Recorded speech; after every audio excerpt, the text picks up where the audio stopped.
Michael Jackson's son had a party. Now, people are saying Michael Jackson was actually there in disguise, bro. No, look at this. Nah. But it's so obvious. It's obvious. This has been right in front of us the whole time. Bro, how did they get away with this? What's scarier than the TikToks we're about to watch today is the fact that 90% of you guys are not subscribed to the channel, so make sure you guys like, comment, subscribe for more creepy TikToks. This is the dark side of Craigslist. Obviously, everybody knows Craigslist is a very, very sketch-ass place to do business with or whatever. You literally never know who the other person could be. Back in 2014, in July, there was this Craigslist ad that said this: I need $50 by 3:30 p.m. today. I can pay you back later tonight, but I need gas and some mess quick. Everyone has bronchitis at my house, and I do not want to get sick. I'm 8 months pregnant, and my lungs are all squished as is. If you could help me, and my daughter will greatly appreciate it. That ad will go untouched for 10 days until this one person responds saying this: I can host. What are you thinking? I'm 25. He responds, well, we're looking for donations if possible. Kind of in a tight spot, and we have a baby on the way. As far as the fund goes, there won't be any mail. How does 120 sound? I can drive you over here if you need it. And if you're a little confused on why the messages are like this, the original ad, her name was Brooke Slocum, and she would post Meetup for cash. But it wasn't like willingly though. Her boyfriend made her do it. She was being pimped out. They end up meeting up. Everything's normal. At some point, Mike's hard ends up bonding Brooke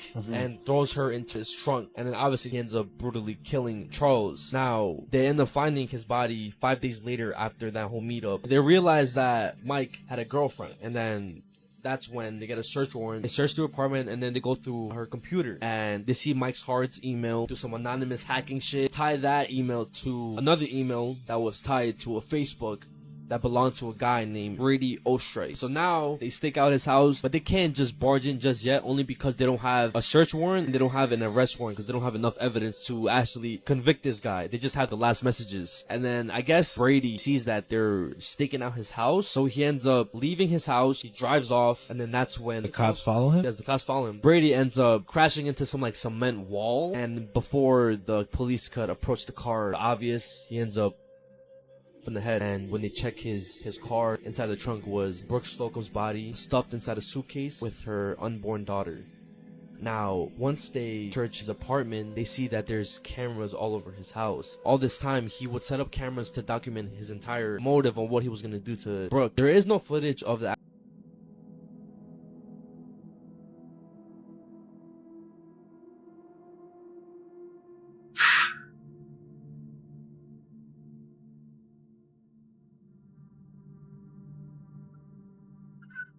Who goes outside of their house, sees this doll, and says, oh, this looks cool and dandy, let me put it in my dark room? Like, what are you doing? Let's talk about Kevin Hart. First and foremost, we see him here doing the dress thing, the same as Dwayne "The Rock" Johnson, which is also a great friend of his. That's not to mention that out of hundreds of roles, it seems like Kevin Hart's role is always him being humiliated, so that also plays a role. Need we forget this man's connection with this man? He's literally hosted parties for him, etc. You could literally find hundreds of pictures on the internet of these two. Ironically enough, Kevin Hart has been pressed multiple times by reporters approaching him on his way into venues, etc. And he basically has said, like, him and Diddy weren't that tight and kind of denied involvement. But these pictures say otherwise. The craziest of all photos is him right here hosting a Diddy party while a girl who sits in a bathtub, her hair gets lit on fire while they're filming. It's one of the craziest things I've ever seen. But I found this clip online of Kevin Hart interviewing with Kelly Clarkson or vice versa. She starts to talk about being offered millions of dollars to do things she doesn't want to do, aka humiliation, etc. And this was his response. Roll it. Will throw millions of dollars in my face to do something I didn't want to do. And what? You've been offered, yeah. Oh, they're in the room. Yeah, I don't want to. Obviously, she plays that off later in the interview as a joke, as many of these artist entertainers do, but Kevin Hart was not joking about that, at least in my opinion.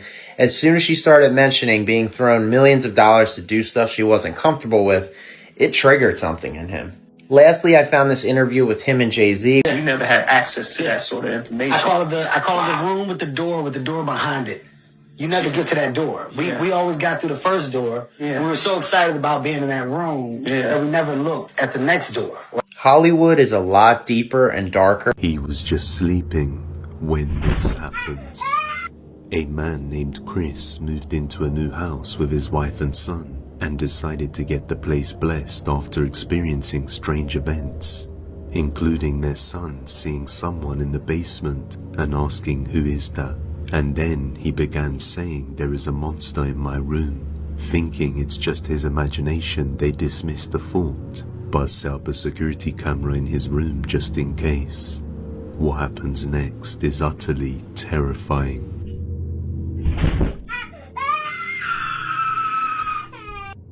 The former owner was an 80-year-old man who once fell in the living room, unable to move for days, leaving a large pool of blood on the flooring. Chris believes perhaps this former owner's spirit remains, haunting the place and tormenting new residents of the home. But to yeet his little son off the bed is going too far. Any way that you decide to look at this clip that we just watched is still sad and disturbing at the same time. These people using their child and throwing them off the bed for views and to fake a story is absolutely insane. And on the other hand, if this is real, one, there's proof of paranormal activity. Two, it just makes you think, what lengths would these things go to hurt us or harm us? You know, either way you look at it, it's just a bad situation and it's no good, because we really don't want people getting harmed. It just makes it worse if it's happening from something that we aren't really too sure about and don't know much about. But you know, it's just a reminder, y'all need to stay blessed, stay safe, you know, don't mess around with no dark energy, because you know, it's just not good. But yeah, there was this girl who went to Juilliard. She was a violinist, and she started failing her classes and couldn't get any gigs. So she started to say, you know, to her friends, "I would do anything to be famous and get gigs." But she didn't realize who was listening. It wasn't just her friends, but also the devil. Now, she goes to bed one night and she has this really vivid dream. There's this beautiful man. He comes in her room and he says, "I will give you fame and fortune. All you have to do is give me your soul." And she goes, "Yeah, sure, I'll do that." And so all of a sudden this contract appears right before her and he says, "Let me see your hand." And he cuts her finger and says, "Sign this contract with your blood." So she signs the contract. And all of a sudden the contract he picks it up and puts it in his hand, and it turns to flames and then falls on the floor as a bunch of ashes. So she wakes up and she's, you know, a little bothered by the dream, but thinks it's just a dream, until she looks at her finger. There's a cut, and on the floor is a pile of ashes. So fast forward several years, you know, she becomes famous and starts traveling all over the world and lands all these huge gigs. But then she starts getting involved in partying, and she contracts AIDS. Now, she ends up to the point where she's on her last journey of life, and she's in the hospital, and she's talking to her mother, who's Filipino, and she tells her this story about the dream she had. And instantly her mother says, you know, "We need to talk to a priest. We need to call a priest."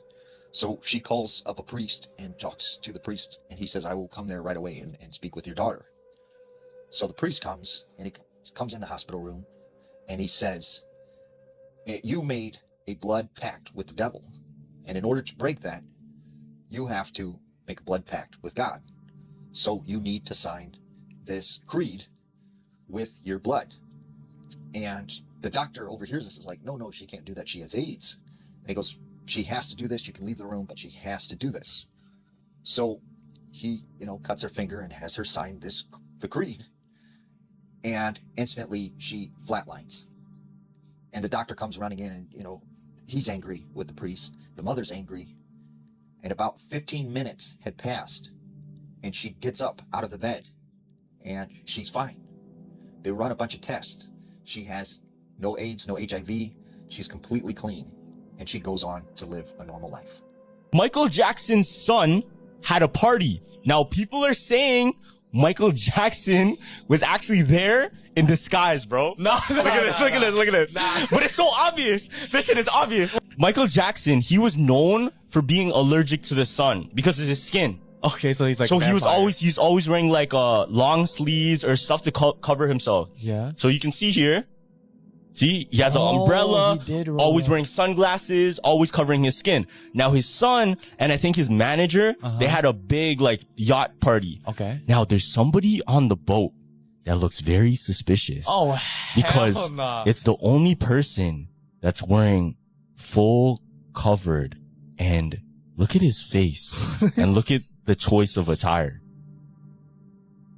Bro, So people are what? saying this is Michael Jackson after another plastic surgery to change his identity. Oh, hell no. And he's hiding, and he's still chilling with his son in public. That's And he's not just alive. like the boat owner?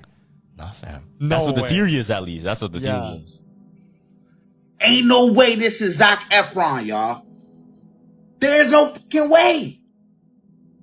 What the happened to Zac Efron, y'all? Am I lost?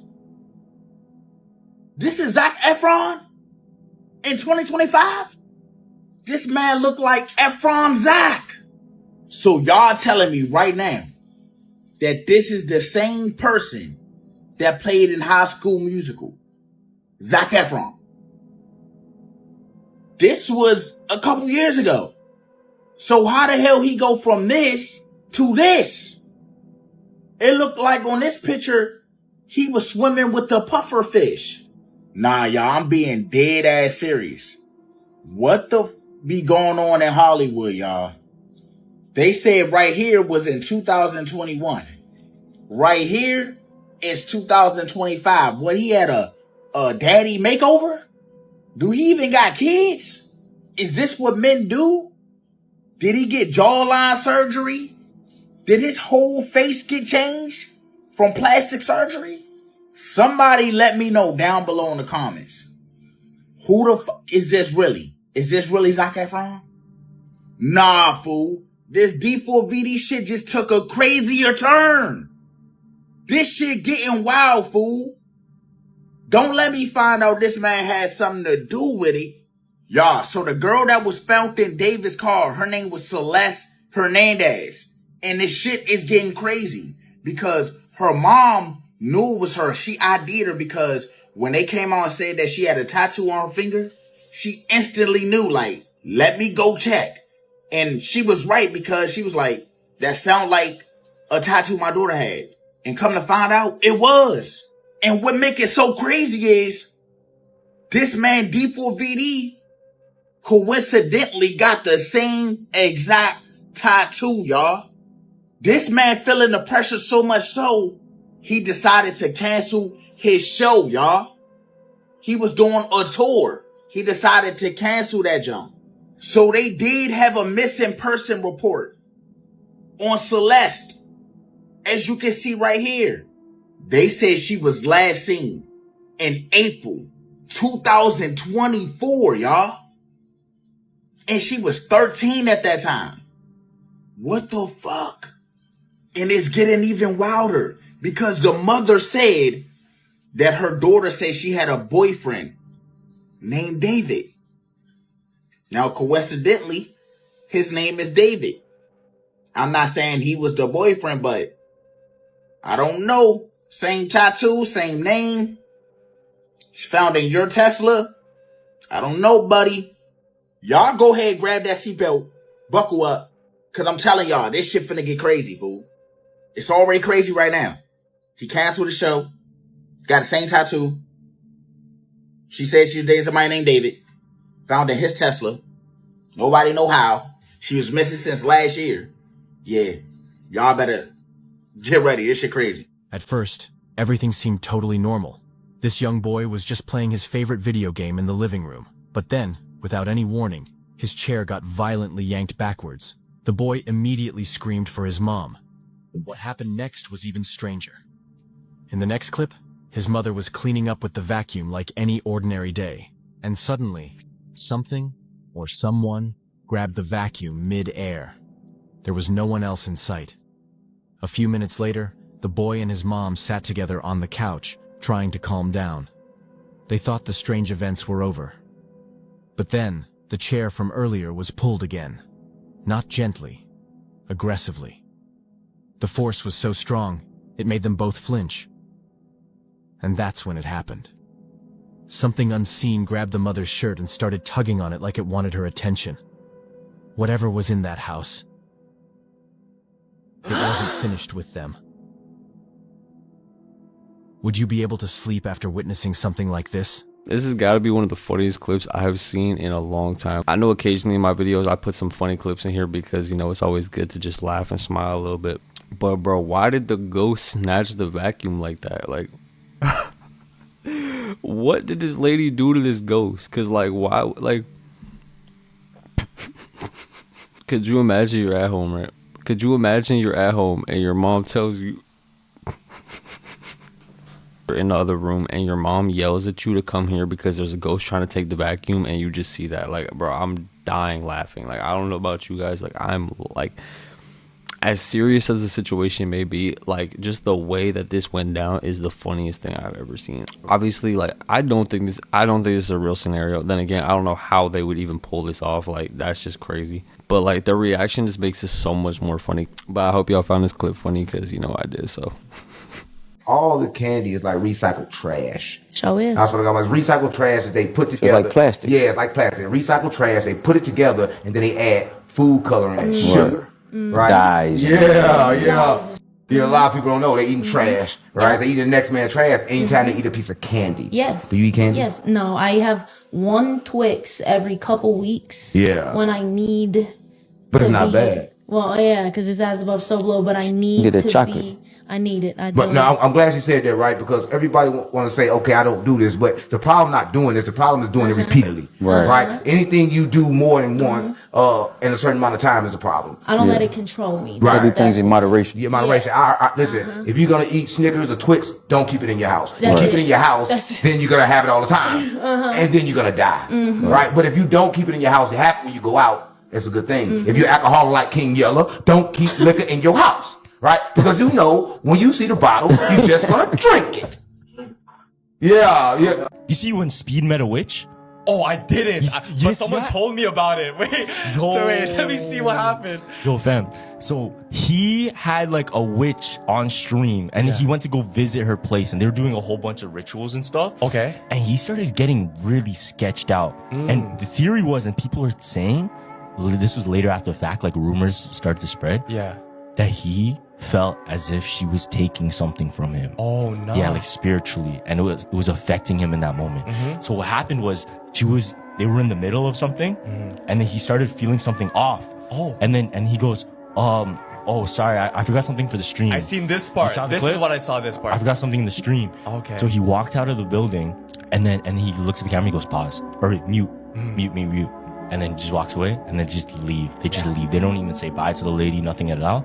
They just get out of there. Yep. Because people are saying that she was trying to curse him or do some rituals that he felt were really, really wrong to him. Man started seeing all the bad things that happen at night from his high-story apartment. Then one night he sees this. Javier from Ecuador has been noticing and recording crime and other strange behavior around the rural area from his multi-story apartment. But just recently, he began noticing from a nearby school, near the hours of 3 in the morning, strange figures wandering the perimeter.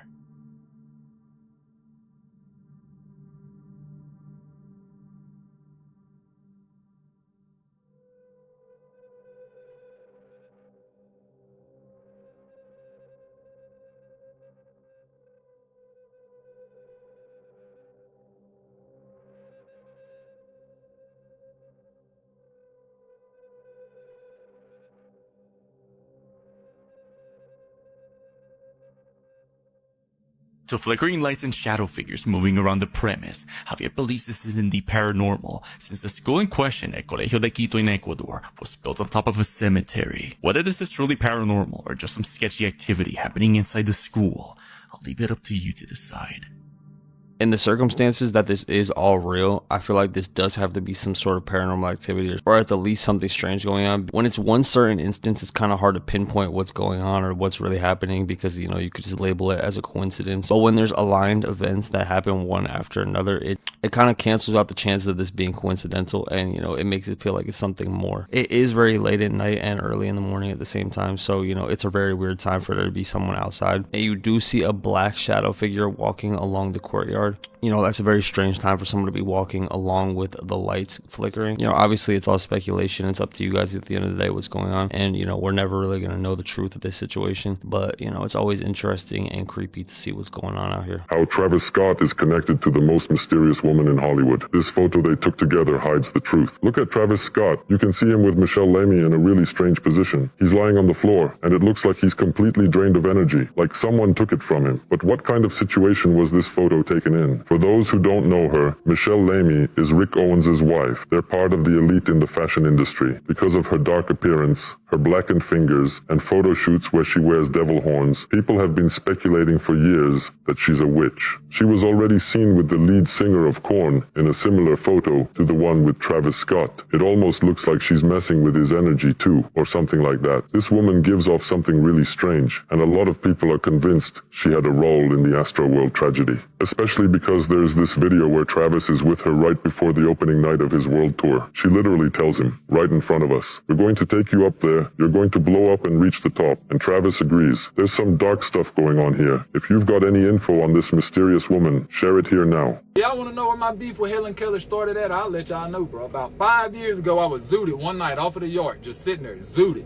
And I seen a video about it, and I just got to thinking about it, bro. I was like, dog, this don't make no sense at all. You meaning to tell me this woman that couldn't see, hear, or talk was able to somehow figure out enough stuff about the world to where she was able to write a book, graduate college, fly a plane, public speaker. You a public speaker and you mute. Okay. Anyway, bro. So I just get to thinking about this. Then I started noticing the more people I asked about it, I'm like, bro, nobody can answer these questions. People talk about, oh, well, she learned how to communicate in Braille. Okay, well, Braille is for blind people that can still hear. She can't hear. So how did she learn Braille? She can't. So then they started talking about, oh, well, they were writing in her hand, and they taught her stuff by writing in her hand and teaching her what it meant with the objects and different. Okay, how can you do that? She lost everything at 19 months. You are not conscious enough of the world at 19 months to know enough about stuff to where people can tell you about different objects and write in your hand and you put two and two together. You can't do that. Not to mention, bro, that they on here talking about the woman didn't believe in Shakespeare and she was racist. How the hell do you know this? How did this woman come to the conclusion? How did she study enough about William Shakespeare to come to the conclusion she don't believe in him, then figure out a way to articulate this back out to other people? How was a woman who, I'm sure by 19 months, she don't remember a black person, white person, none of that. At 19 months, you go blind and now you into eugenics and you racist, bro? That's dude, none of it makes sense, bro. And nobody wants to explain how. They just tell you, just believe. Just believe. Just be a dumbass. Go against your logical reasoning and believe. I'm not going for that, bro. I'll be damn I'm going for that. Do you really believe that human beings are demons? No, I do not. And don't you ever say I did. We wrestle not with flesh and blood. So today we're going to check out a couple little clips from this guy, Kenneth Copeland, this preacher, right? Won't y'all tell me if y'all think he's evil or if he's a man of God? Who do you think you are today? The more we learn about this covenant of God. Y'all had to have heard that just then when he said this covenant of God. The way his voice just went deep. I know y'all heard it, right? Y'all had to have heard that. And as it was performed for me, he's my blood brother. And I can't even watch that for very long, man, because I just feel like a weirdness coming over me. I can't really explain. Do y'all know what I'm talking about though, man? That ain't good, man. This guy right here, he doesn't need to be. No, he doesn't. Video evidence has just been released that proves that we have been lied to for the past 6 years about the Jeffrey Epstein case. So the missing 1-minute video footage that apparently didn't exist was just dropped on the internet yesterday, and it wasn't just a nothing burger. It actually shows, if you look over my head, that at the 44-second mark, somebody actually walks towards Jeffrey Epstein's cell. in that missing 1 minute period that apparently, again, didn't exist. Now, this video being released to the public isn't just important because at the 44-second mark, it shows someone walking towards his cell, which is still insane, and I feel like not a lot of people are really talking about that. Like, wasn't the official excuse the guards were sleeping during that period? Well, this shows that someone was not sleeping and they were actually walking towards his cell. But it's also important because this now proves that there was a cover-up, that people were lying. The people in charge have been lying. So Attorney General Pam Bondi, her official reasoning or excuse or now lie as to why this video didn't exist was the fact that it physically didn't exist. Apparently, what she said was every single night at 11:59 to 12 a.m., the video resets and there's just a missing 1 minute period in the security footage. Well, we now know that that is straight up not true. Now, unfortunately, in today's world with the modern technology we have with AI and video editing, and based on the fact that it has already been proven that some of the security footage has been altered and edited in Adobe Premiere Pro, which is a video editing software, and now we know that our Attorney General straight up lied about this footage. Even though this footage has been released, there's really no proof to show that this is actually real. I mean, the US government can do a lot more impressive things with technology than just faking a video. So this is like a walk in the park. We've all seen AI videos. It's really not too hard to alter videos. So my question to you guys is, do you think this security footage is real? And if so, how significant do you think it is that someone was walking towards Epstein's cell during the 1 minute period that allegedly didn't exist? I'm not going to say too much because, you know, I'm not trying to get taken off the map, but if you know, you know. Did you know that in 1946, one of the most respected U.S. Navy officers claimed to have seen something impossible, something that made him retire on the spot? Admiral Richard Evelyn Byrd was leading Operation Hydra. Their goal was simple: survey the land and report back optimal locations to establish a research facility. And this was a massive operation, 4,700 soldiers. You see, there was only one rule given to Admiral Byrd: do not, by any circumstances, go over the wall. And for the most part, Admiral Byrd kept to that rule.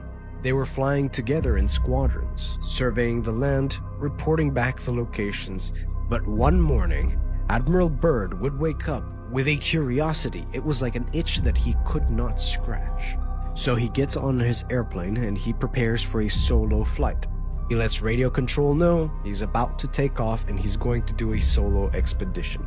And like any other typical day, he's reporting back what he sees. But as the day goes on, Admiral Byrd goes closer and closer and closer to the ice wall. The Navy is, of course, very aware of this. And as he's flying over this wall, he describes flying over vast ice fields.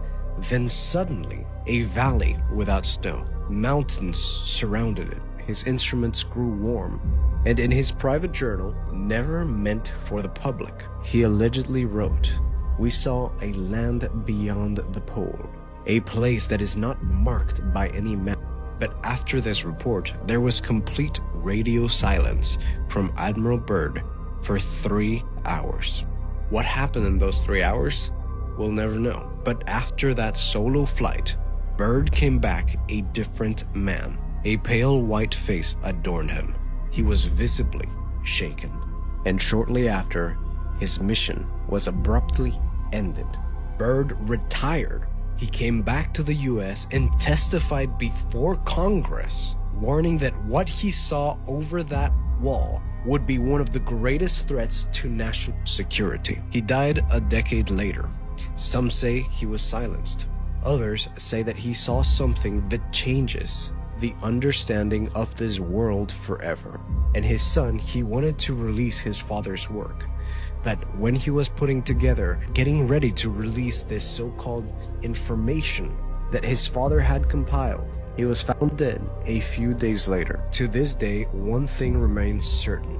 No one really knows what happened to Byrd or what he saw when he went over that ice wall. Have you heard of this story before? What do you think happened? You have got to be kidding me. These guys found the entrance to the ice wall right before I was going to go and discover it for myself. And it looks like they found undiscovered land that has never been seen before by the human eye. Right out there, green land in the Antarctic Ocean. And it's just like what Admiral Byrd described when he flew over the area 100 years ago. And this brings us back yet again to this leaked drone shot photo of Antarctica, which shows a hidden civilization that no one has ever seen before, surrounded by an ice wall but also green vegetation, which is also exactly the same thing that Admiral Byrd described when he flew over the area. And he said that there was a continent the same size as America that has never been seen before by the human race. But strangely enough, there's left in the world today an area as big as the United States that's never been seen by a human being. And that's beyond the pole, on the other side of the South Pole, from Middle America. And I think it's quite astonishing that there should be an area as big as that unexplored. It's a tremendous So there's a lot of adventure left down at the bottom of the world. Yeah, y'all, I think this might be the beginning of the end. I'm not even gonna cap. This shit crazy, fool. Zuckerberg and his company just announced that they're building something out of the Sci-Fi Network channel, y'all. And when I say out of the Sci-Fi Network channel, this is what I'm talking about. Do y'all see that shit? This man is building a Hyperion data center. Do y'all see over Manhattan how big that junk gonna be? This is for the AIs, y'all. For the robots. This man and his team is building multiple AI superclusters. It's gonna be so powerful that it's gotta be this big, y'all. That can't be good, right? I know we jumping into the future, but this is past the future. It's not just a data center, y'all. This is a multi-gigawatt AI fortress. Bro, we're talking 5 gigawatts of energy. That's what they use to power nuclear plants. So they're doing this for AI? All I'm saying is y'all be ready, bruh. These robots are finna walk among us real soon. He trying to get this up and running by 2026. That's next year. Y'all let me know what y'all think about this down below in the comments. I feel like there are a lot of people out there with money that are actually trying to do really good things for the world. But there's people like this that, like, I just don't trust for some reason. Like, he has been caught up in a lot of shady stuff and you can kind of tell he's guilty. You know, he's just one of those people with money that, like, I do not trust. Like, I just feel like he's really up to something that we do not want. And, you know, as people, we would not be all right with. And, you know, he's going to do it anyway because, yeah, I don't know. I hate that there's people like this because it kind of makes you generalize all people. Obviously, that's not good. You shouldn't do that. Like, just because one guy with money is weird doesn't mean they're all weird. I mean, there's a lot of them that are weird. But, yeah, I just feel like this dude is up to no good. Like, you know, that's just me. But I guess we'll see. I hope he proves me wrong because, you know, I would love to live, so that'd be nice. Walt Disney just froze himself, said wake him up in the future. Walt Disney right now, and you know it worked because they froze the baby 30 years ago. They just woke that baby up now. And that baby is a regular fucking, oh, you think I'm playing? Nigga, they woke the baby up from 30 years ago right fucking now. So this shit worked. You think I'm playing? He think I'm playing. Yeah, look it up. Look it up. Look it up. Look it up. They woke a baby up. They froze a baby 30 years ago and they woke him up now. Right? Super baby. That's super baby. The baby is 30 years old, but it's born at the same time. Stop playing with me. Oh, they say he was born in 1994 and he was froze for over 31 years. There you go. And he just came out in July 2025. You think I'm playing? In Ohio. In Ohio, right? And that's crazy. How can they do that? And he's still a baby now. But you know what I said? This is what I said. I said he's gonna have Benjamin Button disease. As he get older, he's gonna be turning older. Like when he's 30, he's gonna be 60, right? And I think it's gonna catch up with him. That's what I think. But if it don't, then everything gotta be a trick. Because he ain't used his body. How the fuck you? I mean, they gotta be a trick, right? So how can you freeze something and then make it come alive 30 years later and it's the same age, right? Time can't be real. Age can't be real. Death can't be real. They say put in front of our face that nothing is fucking real. Kanye explains how you're in a simulation. Let's start with acting, first of all. We're all unpaid actors in some giant script that we didn't write. I want to talk about organ harvesting. If you have organ donor on your license, then the hospital is more likely to let you die. People across the United States have endured rush or premature attempts to remove their organs. Some were gasping, crying, or showing other signs of life. The growing use of the donation after circulatory death, DCD, accounts for about 1/3 of all U.S. organ donations, roughly 20,000 last year. A potential donor in Miami showed clear signs of distress, crying, biting on breathing tube, and was later sedated before life support was withdrawn. Sedated? What is happening? We're so just disregarding any type of consent whatsoever. Like, there has to be a... Oh, fuck no, y'all. And so it begins. You have AI starting to run shit. Albania just did something that sound like it's straight out of a movie, y'all. I'm talking sci-fi. They just made an AI program a government ministry, y'all. This AI chick is called Delilah. So they say they did this because they want to stop corruption. But y'all got to think about it. If AI control where the money go, who's really in charge? The humans or the robots? This is the first country to give AI this kind of control. And it's not going to be the last. Like I said, AI is taking over quicker than we thought. They are implementing this AI shit too quick, y'all. We all seen the Terminator. And we all know the scary part, right? AI do not have no morals. They don't give a fuck. They don't have no emotions. They don't feel. So when we feel empathetic, sympathetic, they don't feel none of that. They are empty, soulless. Y'all, look at this shit. Disa më kanë quajtur antikushtetuese nga që nuk jam njeri. Kjo më ka lënduar. Jo për vete, po për 972 ndër veprimet me qytetarët që u kam shërbyer në Albania dhe 36.000 dokumentat me vullnet digjitale që kanë marrë nga unë. This shit is real, y'all. Më lejoni t'ju kujtoj. Rreziku i vërtet për kushtetutat nuk kanë qenë makina. You cannot make this shit up. You think this is a real person? Me too. Vërtet nuk kam shtetësi, po nuk kam as ambicie personale apo interese.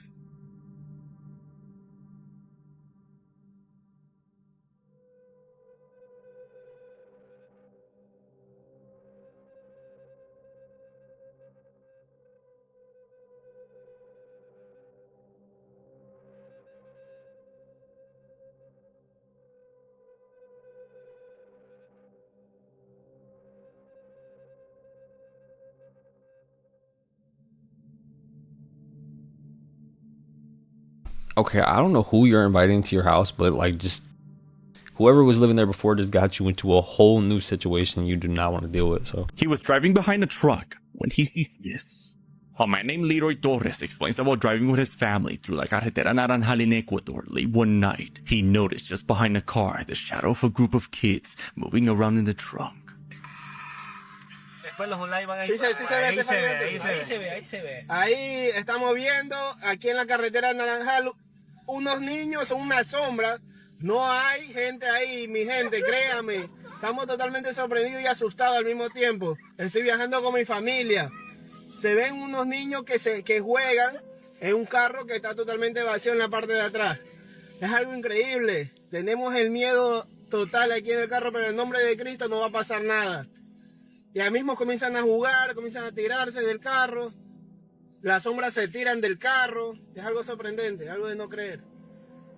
The man continues to follow the vehicle, recording what looks like kids thrashing around in the trunk. Yet, based on the shape of the figures, the man and the family believe this isn't real kids, but something that's not from this world. Given past situations where a man in Georgia followed a suspicious truck until police arrived and saved multiple lives, could this be a similar case or something else? Let me know what you think. With everything going on in the world, I feel like this situation should be taken more seriously, because if you see a bunch of people that seem to be children in the back of a truck, I think you should definitely look into it more, because you never know what lives you could be saving. You know, it's way too much of a common issue nowadays. I get it, it's creepy, it could be some sort of paranormal activity or ghost, but like realistically, this is a very disturbing issue and it really needs to be stopped. So I hope this is just like either a stage video, and I hope there actually aren't people in the back of that truck, because that's just not good.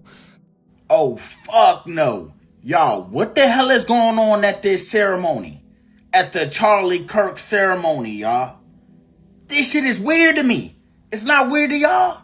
What else do y'all notice that's weird to y'all about this picture? You can't make this shit up, y'all.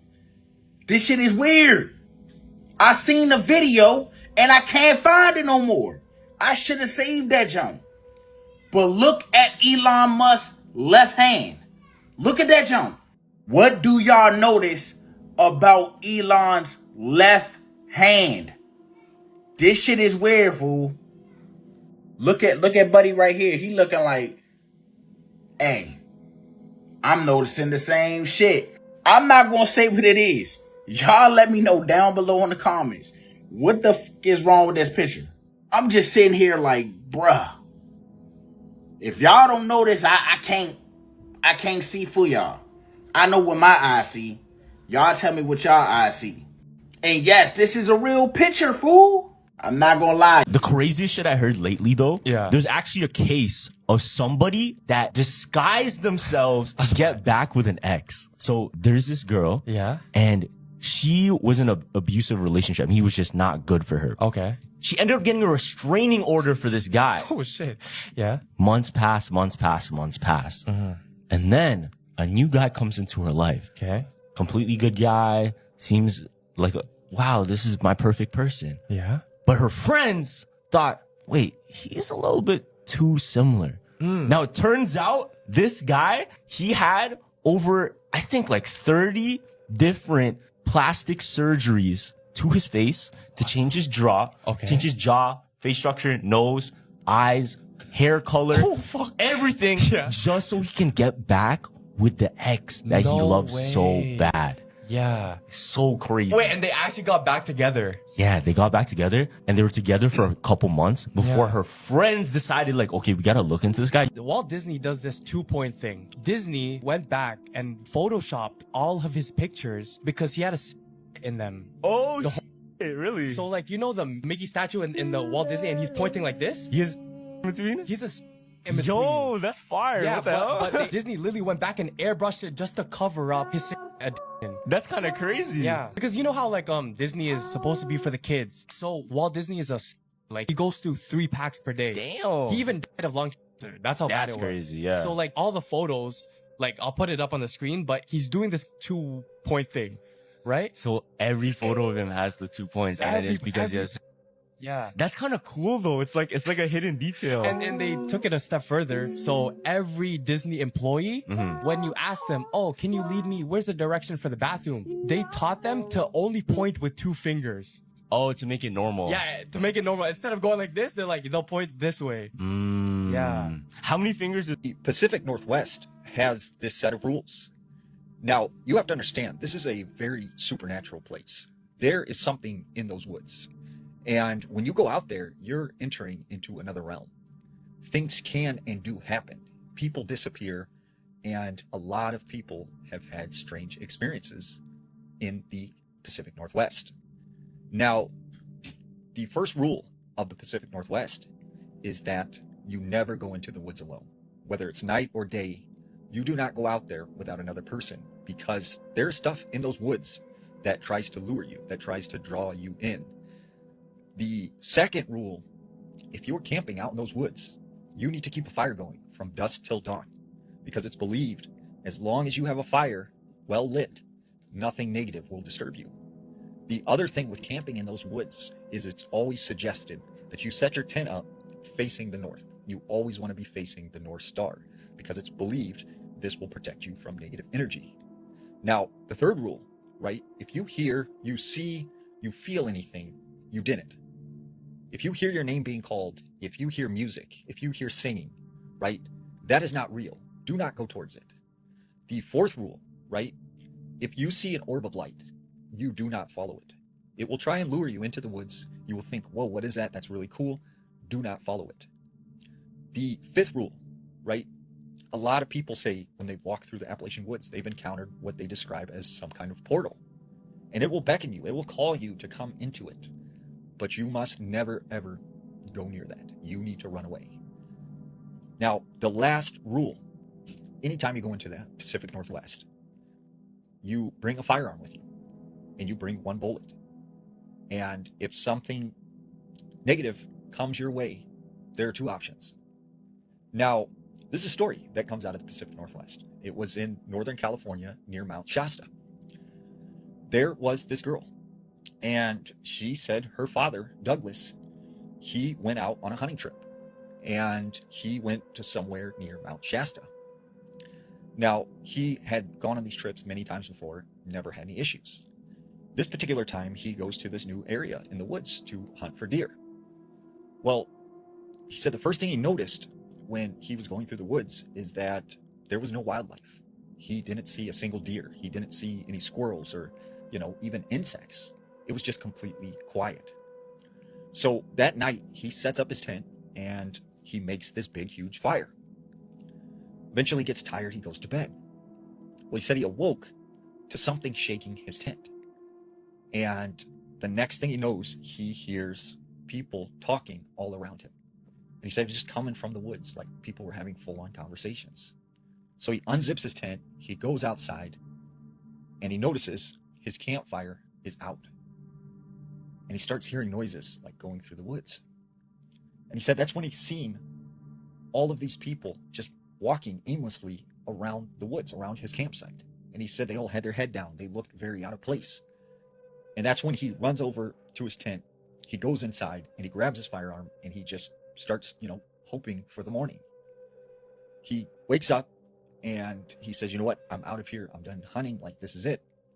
So he packs up his gear and he starts heading out. As he's walking this trail back to his car, he said he just got this really weird feeling. And all of a sudden in front of him, he starts to see this foggy mist start almost appearing in what looks like a perfect circle. And to him, it looked like some kind of portal. And he hears a voice calling his name, telling him to come. And he starts to feel himself moving closer and closer to this portal.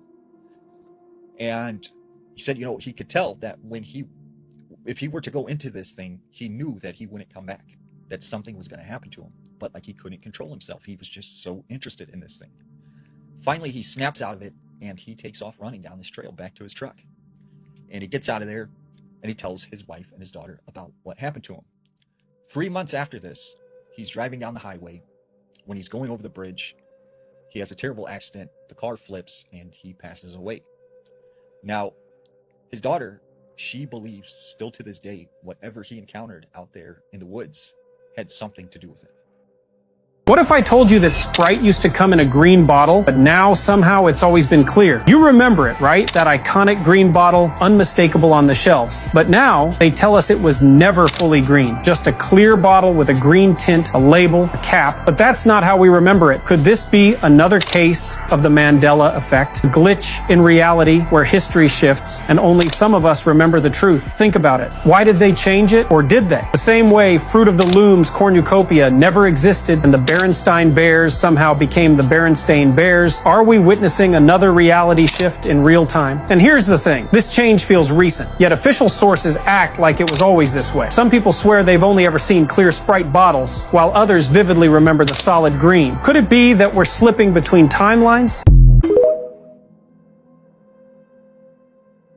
Yeah, I'm not gonna lie, this is the one Mandela effect that is not gonna get me. Sprite has been green. I mean, now it may be clear, but in my lifetime, why do I always be saying like back in my day or like in my lifetime, like I'm old or something. But y'all know what I mean.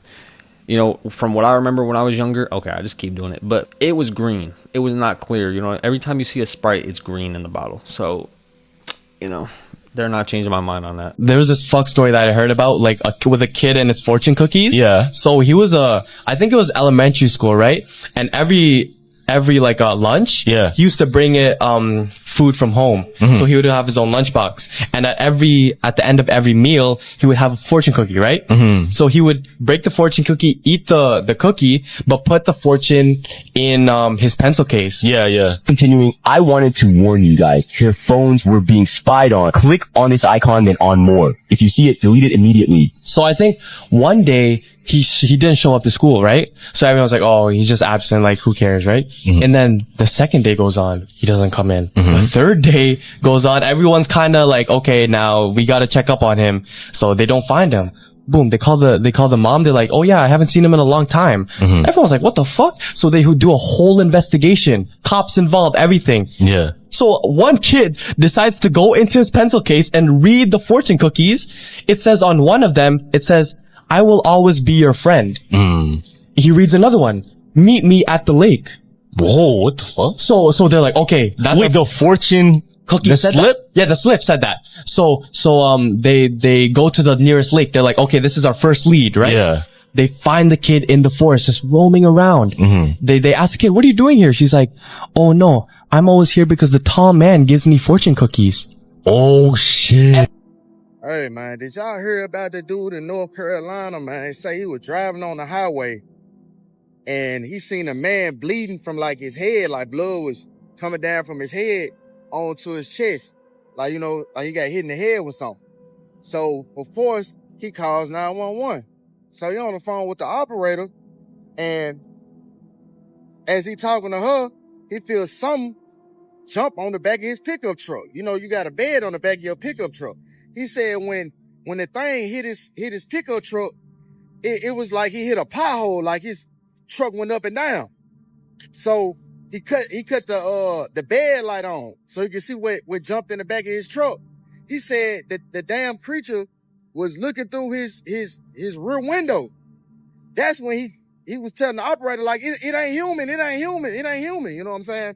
So he said he took off and, you know, he hit the gas. Like, he went like 80 miles per hour. And then he said he just hit the brakes, came to a complete stop. Man, the creature then flew from the back of his truck over on the hood. He said when the thing stood up, it was about 7 feet tall. And it reminded him of like a tall, slender skeleton with a little bit of skin on it. He also said when the creature looked through the rearview mirror, it was like somebody stretched some skin on his face, and it had like big black eyes. So when the creature stood up and he seen how tall it was, it ran into the woods. He took off and went to the nearest gas station. You know, he trying to find a lit area. You know what I'm saying? So he went to the nearest gas station. The state troopers meet him there, and he give them the information. They try to go back and find whatever this thing was. They couldn't do it, but they did find the evidence on his pickup truck. He had a dent, and he also had like scratch marks all on the back of his truck, man. And, you know, they researched and was trying to investigate what type of animal could have done this. They couldn't figure out what could have done this. Like, there's no animal identified that could have made those type of scratch marks or that type of dent on impact. So, what the fuck did he see that night? A blue raspberry. Oh, that's not real, right? Yeah, because when I didn't know that shit. Yeah. For the longest time, I thought blue raspberry was a real. I thought it was a real like fruit. Oh God, I seen this TikTok. It was like, you know, raspberries aren't blue, right? I'm like, blue raspberries don't exist. They aren't real. Before continuing, I wanted to warn you guys. Their phones were being spied on. Click on this icon, then on more. If you see it, delete it immediately. Wait, no, they are. And then I searched it up. It's red. And Yeah. for the longest time, I think because red already had its main players With like strawberry, cherries, watermelon. What's that one? With all of them mixed together, the pop. Oh, fruit punch. Fruit punch. Yeah, so yeah, that yeah. those are the big players. So nothing was really marketed in blue. So raspberry, they just pretended to dye raspberries and called it blue raspberry. And you know how popular that shit got? Yo, what the fuck is blue? Because Yeah. there's only like blueberry. But blueberry doesn't even taste like good as a pop. Yeah. Blue Gatorade is. Yeah, that's what I'm saying. And any candy that's blue is that flavor. Like Sour Patch Kids, there's blue ones that taste like blue. There's not even like blue fruits besides blueberry that people would even fuck with. And blueberry's not even blue, that shit's purple. Yeah, exactly. But the Reed have grape is purple. About Jenna Ortega. Here we clearly see her doing the one eye symbolism. Here we see it again. She's also dating The Weeknd, who I've covered on multiple occasions for his stuff, and she's thrown up the symbol right there. She also, in this SNL skit, is clearly possessed. Her appearance has also drastically changed since she really took off in Hollywood. Many fans have noticed that. Ironically enough, it's the same MO she started as a Disney star. But what I found out next about Jenna Ortega will literally make your skin crawl. A few comments on a previous video of mine led me down a deep, dark rabbit hole. It turns out that Jenna Ortega follows a very weird and disturbing page on Instagram. Check out the pics. Here we have what looks like a painting of children or whatever that is, enjoying a red substance for dinner. Here we see the artist painting the one eye symbolism as well as the cross that's inverted. Here we see more disturbing stuff. You see people in these religious outfits, but clearly he kept hearing banging sounds underneath his house, but as he decides to crawl to see what it is, he finds this. A man named Kyle, who recently moved into a house, began hearing loud banging sounds coming from his attic. Alright, for any of y'all who don't believe. The man then finds this box with a creepy doll who's missing its eyes, and a strange book with a bunch of numbers. Now, after opening the box, he began hearing the knocking was now coming from his basement, inside the walls. But I think I know where it's coming from. I think it's coming from there. Something is banging on that. So we're gonna take a look. Do I really want to crawl down there? Yes. After many sleepless nights, he finally decides to crawl under his house to see what could be making these sounds, and makes a horrifying discovery. He finds this heart-shaped box containing a pair of eyes, the same eyes that the doll's missing. Looking to uncover this creepy mystery, the man begins to interpret the book and finds this. See this little thing here? 115516, then 85185. A missing page that reads in a code, "Keep here," has the missing piece of the book's drawing, revealing this haunting image of a demonic laughing face with the words, "Run." The two important questions I have for this video is, one, how did this guy just come across this whole like scavenger hunt? And two, why are you still living there? If you find a doll in your house with missing eyes and then you hear banging that leads you to find the eyes of this doll, doesn't that just tell you that there's something in this house that probably shouldn't be there? Like, you know, I'm not a genius by no means, but like I think I have enough common sense to put two and two together that means to get out of that house. Like, some people genuinely just enjoy that kind of stuff. I mean, that's them. Enjoy your life. But for me, if I got a bald doll with no eyeballs haunting my house, I'm leaving. So, you know, you guys let me know what you think in the comments.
Bro, why did he just start trying to fade the ghost? Like, he was just chilling in the corner and he just started beating him up.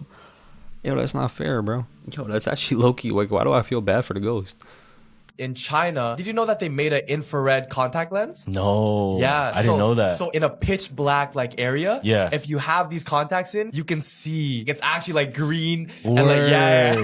But yo, they're making it for like $200 to make that lens, right? Yeah. So imagine how much they're gonna sell it for. What does it really do? It's no wires, no nothing. It's just a contact lens with a bunch of nanoparticles that make invisible infrared light seeable to the eye. And they tested it on mice already. Yeah. And then the mice were like not going to the places where there was infrared light because they could see it. Oh. You know what I mean? I seen too that infrared light actually passes through your eyelids. It does. Yeah, so even with the lenses on, you can see signals with your eyes closed. Yeah. That's what's crazy. That's what's crazy. Kanye explains how you're in a simulation. Let's start with acting, first of all. And a 2-year-old screams at a restaurant, the entire restaurant screams, teach that kid how to act. We're all unpaid actors in some giant script that we didn't write.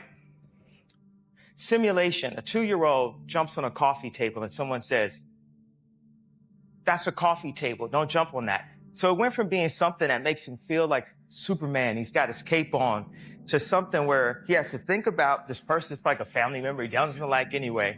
He's 2 years old, he doesn't give about a coffee or a table.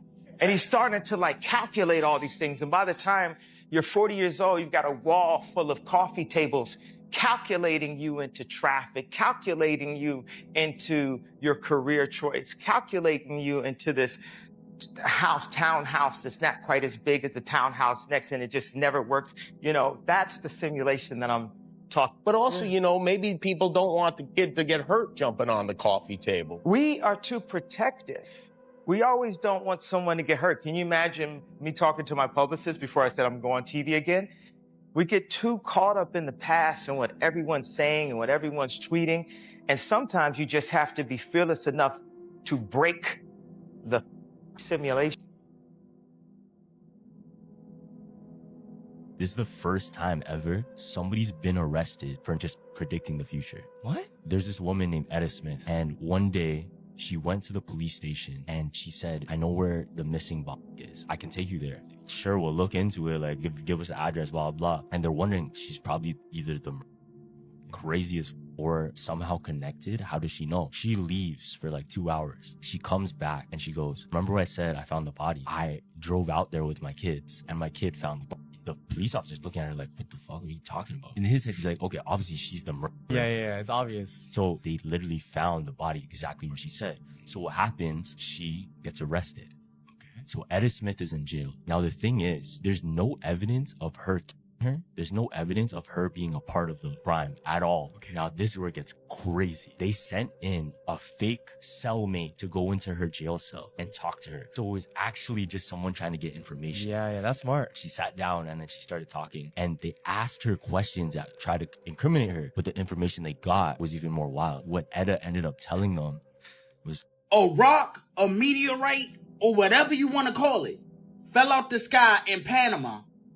A man went and tracked it down, found the rock, or whatever it's called, brought it back to his home, and it started growing, y'all.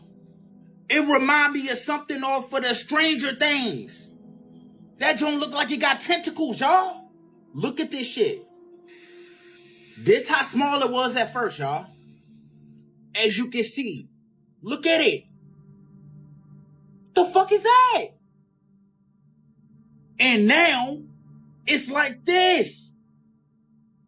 What the is that? I don't know what that is, y'all.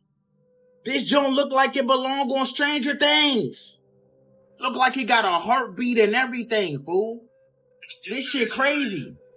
Somebody let me know what the hell that is. This shit got the internet talking.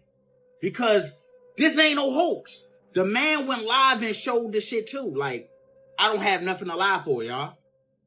I don't know what it is. It looked like fungus. It looked like something I wouldn't want in my home. At all. Like I said, y'all leave y'all thoughts down below on what y'all think it is. Okay, whatever that is needs to go back to where it came from, because why is this even happening? Like, there's so many unexplainable things going on in the world nowadays. It's just literally a little too much for my brain to comprehend. That looks like a parasite. Like, I don't know, like that, if that really fell from the sky and came from somewhere else, we need to question where that came from, because why is there something out there sending us parasite meteors? I feel like it's just every day we wake up and we just see something that makes us question life a little more. I feel like everything has its right to exist, everything has its free will, but sometimes the free will is a little too free, because who thought of this and why is this here? If it's really minding its business, fine by me, I guess, but just like stay far away from me. I'm good. I don't know if you've ever seen this video, dude. This guy murdered his whole family, and then while he was in the interrogation room, he literally broke a hole through the wall and escaped. I seen this, bro. Have you seen this video I didn't hear the whole story, but I seen the footage of when he bust through the wall. Yes. This happened in 2024 in New Mexico. One day, his neighbors called the police because they hear gunshots coming out of their house that he lives in with his parents, his sister, and they also have a dog. Police pull up to the house. When they come, they see him walking outside of the house like he's trying to leave, damn near. They stop him to see what's going on. Instantly, they know something's wrong because he has like blood on him. When they go to the house, they see like drag marks all around his house. Pretty much what happened was he shot and killed his parents, then killed his teen sister, and then killed their dog. He dragged all their bodies to a ravine nearby and dumped their bodies into the ravine. What? And when the police came, they seen that the house, he was pretty much trying to clean it up and get rid of all the evidence. They end up arresting him. They take him to his interrogation room. And that's where that famous video comes from. Where he kicks the hole in the wall. Where he kicks the hole into the wall and escapes from the interrogation room. They end up catching him? That's the thing. They damn near catch him instantly. Like, he doesn't even leave the building damn near. Like, he runs out. Like, he's like running around. Yeah. And they instantly see like, he's not in there no more. And they run and go tackle his ass, catch him, and then arrest him again. This dude ended up going to jail for like he's definitely probably desperate. Going to jail for a very long bro, time. I think he's cooked. He's Yeah, probably going to jail for life. Forever, yeah. He killed his whole Killed family. your whole family, dog. And then broke out of an interrogation room. Yeah. And plus that's damaging their property as well. God, so it's like they just added an extra 20 years on your life for doing some shit like that, or extra 10. Yeah, exactly, bro. There was this Satanist. Yeah. He came out on a podcast and he said, this is an ex-Satanist, but he was up there. He was a fucking priest, right? Yeah. What he did, he used to do voodoo and spells to try and harm people. And one time this woman came to him and said, I need you to try and kill this other woman that I hate. Like, I want you to put a hex on her and kill her. Now, the satanic priest, what he ended up doing, he did his rituals. And the moments where he spoke to the devil, you know what the devil told him? What? Don't do it? But before continuing, I wanted to warn you guys that more and more people have reported that their phones were being spied on. To check that this does not happen, save this video, click on this icon, then on more. If you see it, delete it immediately. Not this woman. Whoa. He said, So apparently, like the devil telling the high priest of Satanic Church, telling him, not this woman. Her God is too powerful. Whoa, that's... You know, like the Island Boys? Oh, yeah. You know why they're called the Island Boys? Why? No! You didn't know? Yeah, their thing. Because they kiss and shit. No! What are you talking about? They make out with each other. Did you know the Island Boys were actually on Jeffrey Epstein's island? Huh? You didn't know that? No. Yo! You didn't know this? There's evidence. Bro, I don't believe that. I actually don't believe that. Like, what the fuck? You didn't know this? Like, wait, were they the boys that were getting thinged? I'm gonna show you the picture. No way, man. Oh, you didn't know There's actually no Think about it. I'm gonna show you the picture. Okay. Let me just show you the picture. They never come back as Jeffrey Epstein. Stop. And man. the Island Boys. Stop. Man. Why are they called the Island Boys? Because they're on Jeffrey Epstein's island, fam. Come on, bro. Bullshit. Come on. That's them. Let me see. That's actually that's how actually do you, them. Like, how do you know that's them though? No, like this photo came out on like TMZ. You ever hear the toothpaste theory? Toothpaste? Yeah. You know how the toothpaste at the bottom of that shit, there's always like a block of color. Oh like, yeah, it's white, so it's white. Yeah, white, but on the thing there's like a little square. Yeah. No, they're all the same toothpaste brand. They're all the same type of toothpaste. Oh shit. But theory goes that or the people that know the code stay away from certain colors of the toothpaste. Whoa. So it's like if you know, you know. Yeah. Did I sell my soul? I sold my soul for you. Like I told y'all earlier, you motherfuckers that entered the rapture. And if ain't nobody flying up to heaven right now, obviously all y'all motherfuckers going to hell. Right with me. Oh, you already here. I'm so sorry. You can't get out. You're stuck. It's over. You heard the song 1,000,000 times and you didn't even know. That's up, but I still love you anyway. Do y'all see Cardi album cover? I didn't want to be the one, but nobody else is saying it. Just take a long look at the album cover. Y'all really think she went into the studio and was like, I want to wear all red, have my hair like this with crows in the background, and a pose like this with my red heel showing? Yeah, alright. Now to me, I feel like she had to, knowing her circumstances. And before I continue, congratulations, Cardi, on the album. This is not a knock on Cardi B, the person. This is a knock on Cardi B, the rapper. A lot of people feel like she did this album cover because she had to. Because they write all her raps for her, y'all. I'll say it's probably 90% of her album was written by multiple people. Hate to do it to y'all. She is a plant. I know it's going to be people in the comments like, oh, you a hater. I'm not hating. Just jump down the rabbit hole. If you don't believe me, jump down the rabbit hole and you can figure it out like this. Do y'all know why it took her almost 7 years to come out with this album? Because she had to remember the whole album. Cardi B doesn't talk English that well. So if you got people writing for you and you got reference tracks you got to get down packed, it's not going to just take 1 year. That shit's going to take a while. That's why I believe this album took so long to come out. And everybody know what this represents, right? In the conspiracy circle, the red shoe represents sacrifice, blood, and initiation into the elites. And then, y'all, you pair that with the blackbirds, or shall I say the crows, which means death and rebirth. Y'all don't remember Cardi B saying something in her died? What does she mean by that? One of the victims of Jeffrey Epstein's island, she said not only were they doing all of those trafficking things to her, sadly, but she claimed she saw a UFO. Where? On the island, because she's one of the victims when she was a child. Yeah? Also, what's even crazier is one of the things she claimed as well was she woke up in a lab. Which so makes they're doing sense. research, yeah. Which makes sense because that's what they were trying to do. They were experimenting on people. They were trying to see what they could do with DNA. They're going to try to do these different eugenics things.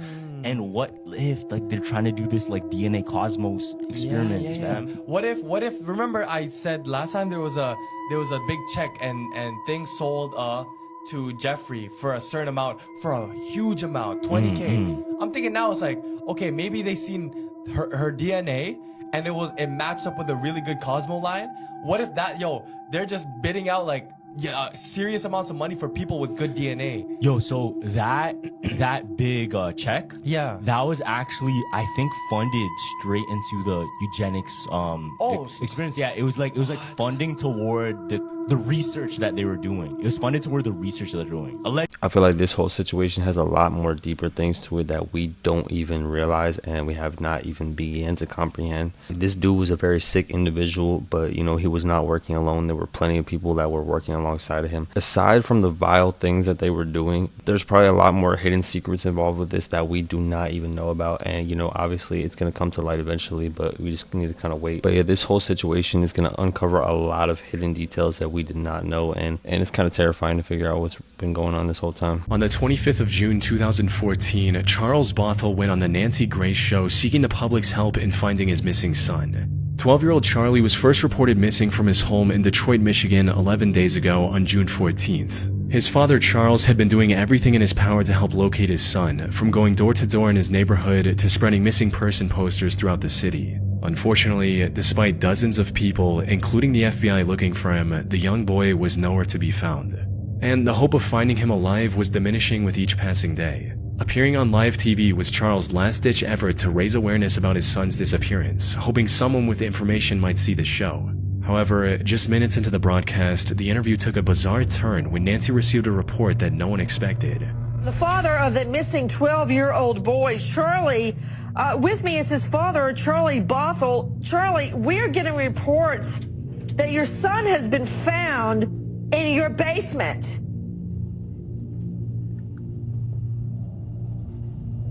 Sir? Have you ever noticed why vending machines, there's always a Coca-Cola one and then there's a Pepsi one right beside it? Have you noticed that? No, I haven't. So if you go to like a stadium, Yeah. they usually have one machine Just and then all for Coke and Pepsi. yeah, and then another one for like the Pepsi products. Why? But why would they put it right beside each other? Check this out. Yeah. Because if there's a Coke machine, right? In your head, your thought process is, okay, am I gonna buy a Coke or not? Yeah. But when you see Coke and Pepsi, the thought process in your head is, which one will I get? Okay. So you're gonna buy it. It's just which one. So it changes from am I gonna buy to which one do I buy? Before continuing, I wanted to warn you guys. Their phones were being spied on. Click on this icon, then on more. If you see it, delete it immediately. Now, this is real science, fam. This is real like marketing science. Both companies started profiting way more and increased the sales the moment competition was right beside it. Damn. Because it no longer became a choice of am I hungry or not, am I thirsty or not. They give you options. It became a which one do I want? Lights on, lights off game. These group of girls played it one night and recorded everything. And what happened was there was actually something that they summoned in the room. I advise you obviously not to play this. So the whole thing goes is I think there was 3 friends. Yeah. They were all in the room, and then one friend was on this side of the room close to the door, and the other side was on the opposite side, right? So the one friend tells the girl, she's like, when the lights go on, you're not allowed to move. But when the lights go off, you're allowed to move, and you're trying to get close to me, right? And you have 5 moves to touch me, right? Yeah. So they start playing the game. Lights go off. She moves. Lights go on. She does like a weird pose, and then she's closer to the girl, right? The second girl goes, okay, like Gabby, like your turn. Lights go off. All you hear when the lights go off again? Yeah. There's a thump in the room. And once she turns off the light, she's like, why'd you stomp on the ground? That's not allowed. She's like, I never stomped on the ground, what bro. was it? There was a big picture frame that went from one corner of the room and fell on the other corner of the bed. What the fuck? And so they're like, wait, it's way too heavy to be flying across the room like that. Yeah. Right? So obviously they try it again. They're like, lights off, lights on. Gabby does like this weird pose. The girl records it. The ceiling fan starts moving like this. There's some like talk to me Yeah, shit. and then when they're all freaking out, this is when they said, fuck that, we're not playing no more. Yeah. So it was like a cabinets. There was cabinets in the roof.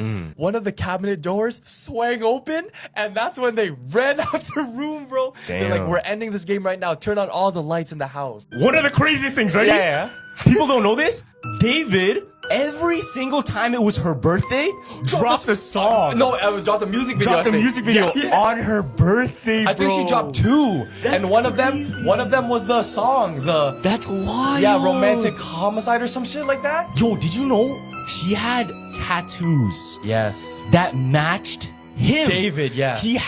David and her had the same tattoo. Yeah. Shh, right? Yeah. Shh on the index. So at first, what people thought was he wasn't actually connected to this murder, and he was just going on tour. 'Cause he's on doing all tour, the- fam. Yeah, until people started diving in, and they saw Bomb. he was actually with her a lot. They were dating. Her parents came out with a statement saying that she had a boyfriend named David. Bro, it's crazy now. Because if you listen to the song and that lyric, like, I killed you and I don't even feel what bad I'm about saying. it. Yo, what the fuck? Yeah. So he's actually confessing this whole time to actually killing that Still girl. theory. Yeah. Allegedly. Allegedly still, yeah. Theoretically. It was mod. This is the real Pennywise. He wasn't born a monster. Children made him one. In Lewiston, Maine, 1890, a boy named Peter Wise was born with a twisted mouth, a grin he could never hide. Other children mocked him, called him Clown, never letting him join. One rainy afternoon, they finally said yes, hide and seek. They told him his hiding place, the storm drain. Peter climbed down, and they dropped the grate above him. For the first time, he thought he was part of the game. Then the rain turned violent. Water rushed in. He clawed at the bars, begged them to lift it, but they only stared. Some even smiled. By morning, the drain was empty. Adults called it an accident. The children swore it wasn't their fault. His body was never found. 27 years later, the son of one of those boys disappeared. That father swore he heard laughter echoing from the pipes, a laugh he recognized. From then on, no one said Peter's name. The insult that had followed him in life became the name whispered in fear. Pennywise. What would you say is the most disturbing thing you've seen on the dark web? Somebody paying to watch a live stream of a baby getting their skull on and crushed while the baby was alive, of course, and people paying to watch that live stream on a website. How is that possible? you can put anything you want on the internet, so. I don't know what's more disturbing, the actual act or the fact that there's a market for it. And it makes you think we really have no idea what these rich elite people are doing behind these paywalls and what kind of things they're paying for. They'll have you believe that snuff movies and these types of things are just urban legends. But where there is demand, there is a market. Just remember the 2012 case of Luca Magnotta in Montreal. I think it was called The Man in the Ice Pick, something like that. The police investigators struggled to watch it and became nauseous and developed trauma from what they seen. These people watch it for entertainment. Let that just tell you how sick some people truly are. It's actually kind of disturbing that the dark web exists, because think about it, these are everyday people just like you and me, and you know, they have very weird interests and fantasies, and they all decide to join each other on this site and participate in whatever they want to do. I'm sure this is monitored to an extent, but you know, there's a lot of stuff that probably goes untraced or unfound, so you never really know who could be involved in this. They could be people that you see every day, they could be people that you run into and not even realize, and it's like, that's like the creepiest part about it. You genuinely would never know these people will do this kind of stuff until they're caught. And you know, unfortunately, a lot of these people don't get caught, but you know, this needs to be cracked down on more. Everyone in Chicago was obsessed with his donuts, but nobody knew why. Back in the late 1970s, there was a man in Chicago known only as Mr. Sprinkles. He owned a tiny donut shop on the corner of Ashland Avenue, but somehow, this tiny shop outsold every bakery in the city. His donuts weren't just good, they were irresistible. People lined up before sunrise, some even skipping work just to get a box. Everyone wanted to know his secret. When asked, Mr. Sprinkles would laugh and say, "It's all about the glaze." But soon, rumors started spreading. Customers weren't just craving his donuts, they were obsessing. Some people bought them 5-6 times a day. Others were caught sneaking into the alley behind his shop, desperate for leftovers. One night, a journalist named Cliff Bannon decided to investigate. He hid across the street with a camera, waiting. Around 2:45 a.m., long after closing time, he saw Mr. Sprinkles wheeling a cart into the basement of the shop. Curious, Cliff snuck around the back and followed. What he found was sickening. Beneath the shop was a massive underground kitchen, lined with giant steel drums. The smell of sugar was mixed with something foul. Cliff lifted a lid. Inside was a thick pink syrup that bubbled like it was alive. Before he could react, Mr. Sprinkles stood in the doorway, smiling. "You wanted to know my secret," he whispered. "Once you taste the glaze, it never lets you go." At first, what people thought was he wasn't actually connected to this murder, until people started diving in and they saw he was actually with her a lot. They were dating. On the missing girl poster, she had a black Gap hoodie. Oh, I didn't know about Damn, there's a picture of David with her at an arcade wearing that same hoodie too. One of the craziest things, right? Yeah. Every single time it was her birthday, dropped a song. No, dropped the music video. Dropped the music video on her birthday, I think she bro. dropped 2. Crazy too is the fans probably knew that he was dealing with this, because there's alleged screenshots on Discord of them talking, and it's like, "Come David, bark," or something like that. Oh shit! And David actually responded. There's also a picture of David. The Snapchat? I think so. When they took the selfie like this. Yo, there's so much for that. Let's throw it up right now. David and her have the same tattoo. Yeah. Right? Yeah. Now, theories go, they think before she died, she might have been pregnant. Oh, I seen this, but I'm like, It's that's just a theory. like the last... what's the evidence here? Yeah.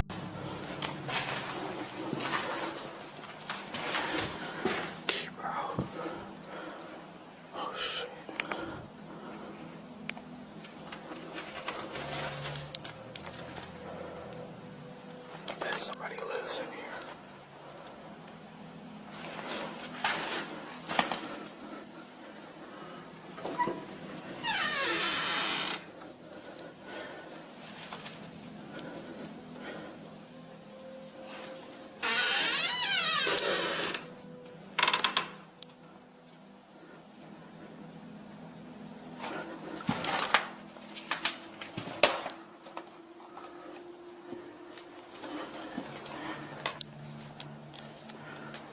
Somebody's been here.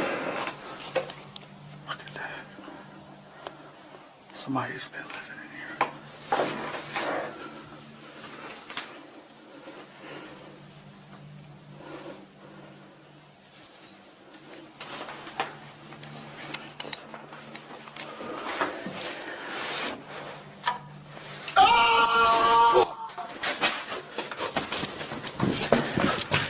Proof that Hollywood is evil, part infinity.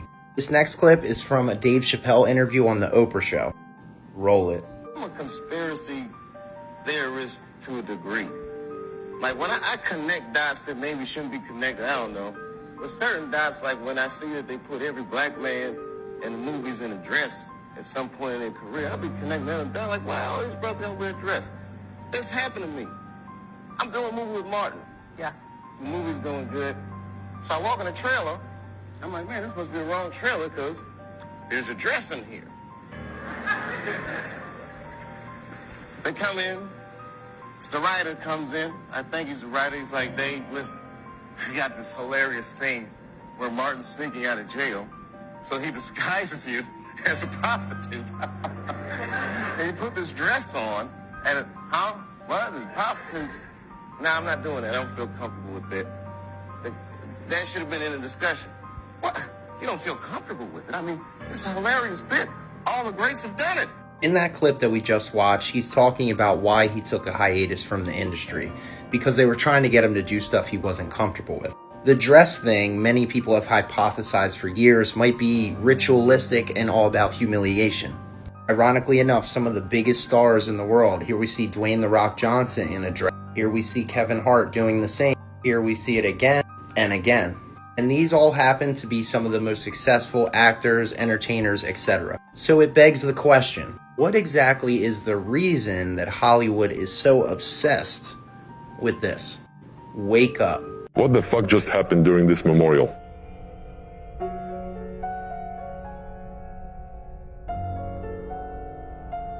Look closely at who this woman is making that gesture live in front of millions of people. We're all shocked by what just happened. On top of that, Donald Trump is right next to her acting like he didn't see a thing. Of course, we all know that this gesture means I love you. It was broadcast on every TV network, and I don't see anyone daring to talk about it. The memorial was really the event you couldn't miss these past few days, and what we saw there is going to stick with us for life. There were so many people at that memorial that all kinds of crazy things went down. Honestly, there was so much that I should make a whole video about it, but the really shocking moment was when she did that. It honestly feels like this woman could be a really good actress. Her emotions look totally fake. I don't know if it hits you the same way, but I know exactly what I saw. Nobody expected her to make that gesture in front of everybody, especially when we all know what that gesture means. You shouldn't actually have a mattress, a welcome mattress, going into your house. Or a mat. Yeah, like a rug. Yeah, a mat. Oh, no. It's specifically the welcome ones. Why? Because that's literally a welcome sign for all either a demon, a spirit, or bad energy to come into your house. Anything is welcome now. Oh. So they say welcome, boom. And there's 3 things I learned from a person that studies from feng shui. Yeah. So you're not allowed, you shouldn't have a mattress with a name on it. So like, Wico family house. And it says on a mattress. Do you know why? Not a mattress, just a mat. Yeah, like a mat. Like a mat. Rug, yeah. Yeah, a welcome mat. Yeah. And it shouldn't say your name, because when people come in and step on it, it's kind of like a negative energy. Yeah, they're disgracing it. They're disgracing it, yeah. And there's another one where you can't have like, go away, because it's already negative energy. So whenever people see that, go away, and they come into your house, already what is it? Negative energy filling through the house. And I think the last one is something about you're not allowed to have a dirty mat, because it's a sign of like neglect, and like already people, it's like it blocks positive energy into the house. So like if your mattress, like your welcome mat, is dirty already. Did I sell my soul? I sold my soul for you. Like I told y'all earlier, you motherfuckers that entered the rapture. And if ain't nobody flying up to heaven right now, obviously all y'all motherfuckers going to hell. Right with me. Oh, you already here. I'm so sorry. You can't get out. You're stuck. It's over. You heard the song a million times and you didn't even know. That's f***ed up, but I still love you anyway. I feel like a lot of these people that are rich and famous all sold their soul. You know, it's kind of no secret. They all kind of gave themselves up for the money and the fame, and, you know, they just kind of do whatever to push the agenda of the people that are in control of them. So that, in a sense, is just selling your soul. I don't know if there's anything much deeper to it. There probably is, because, you know, these people be participating in a lot of strange activities. But, you know, that's why you got to be careful who you support and who you look at, because, you know, a lot of these people are, you know, not in a good place, and they're pushing the wrong message. So y'all just be careful out there. Temptations for certain things and certain sins is very specific to what you're supposed to do. Yeah, it's really interesting. Check this out.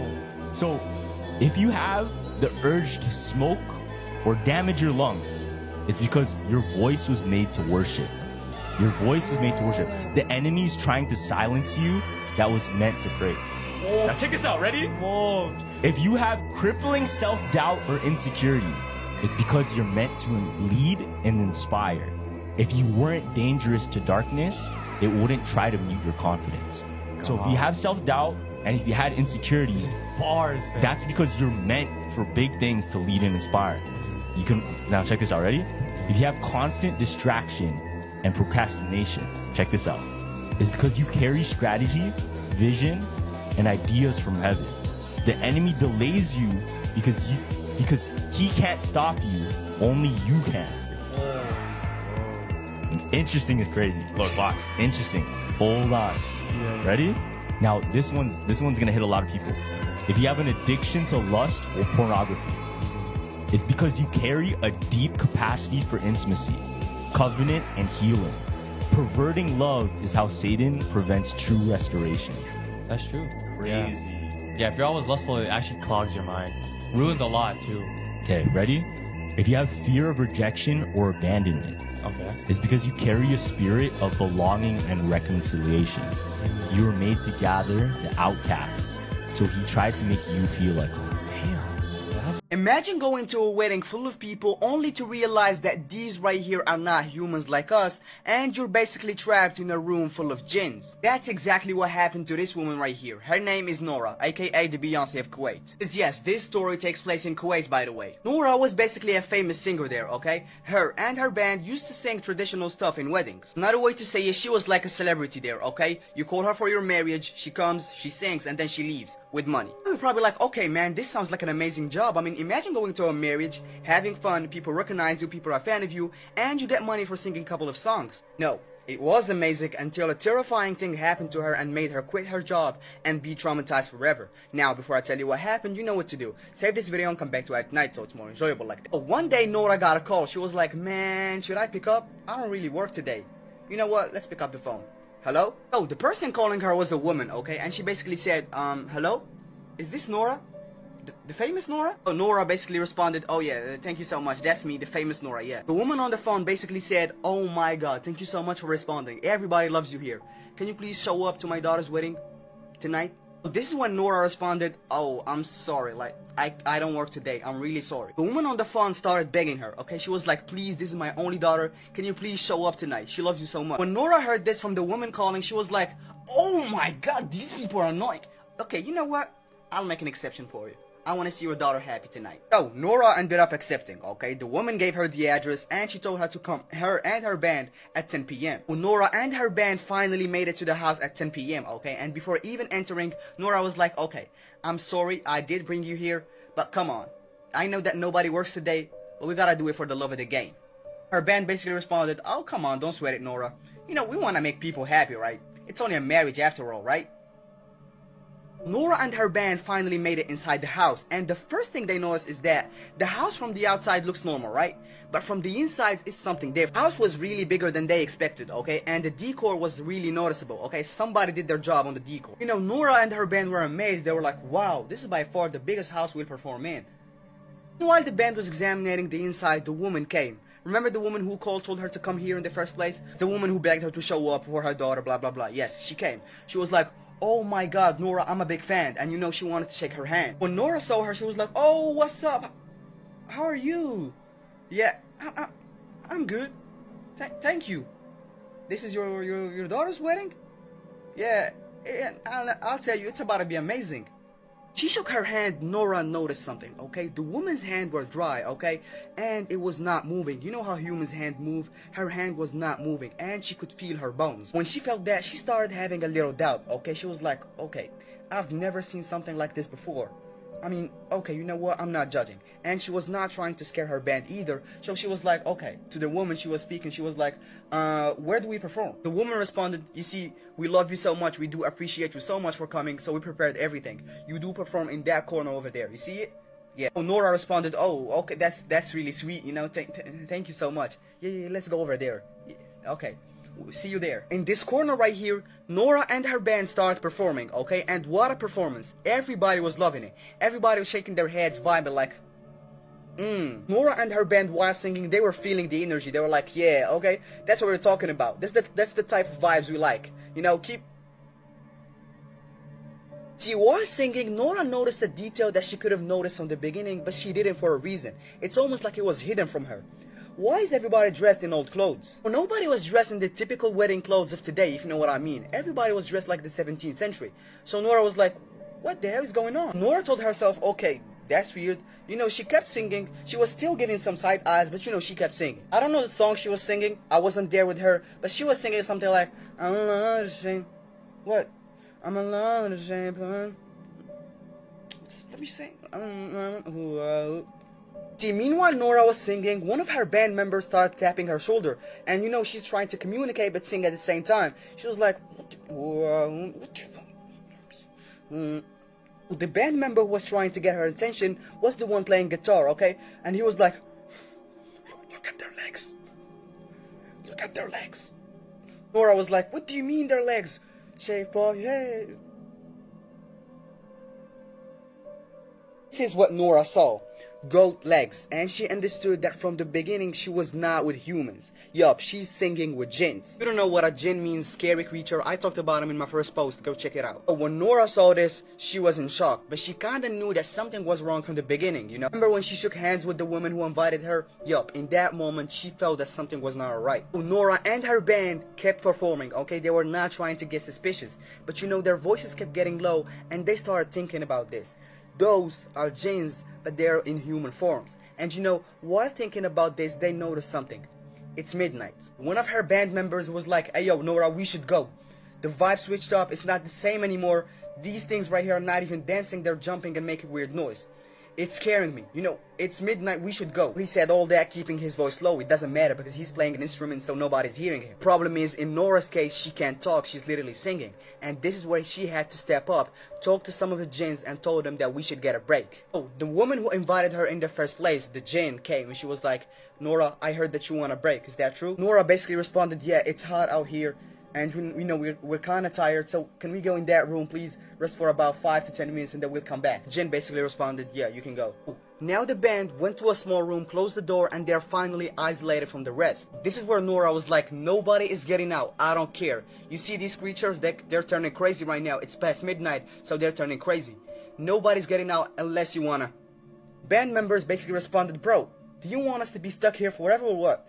We should get out. Nora basically responded, look, the woman invited me at 10 p.m., right? I don't think that's a coincidence. She invited me because she can only show up in this form at night. Look, what I'm trying to say is we pretend to be playing and singing until the sunrise.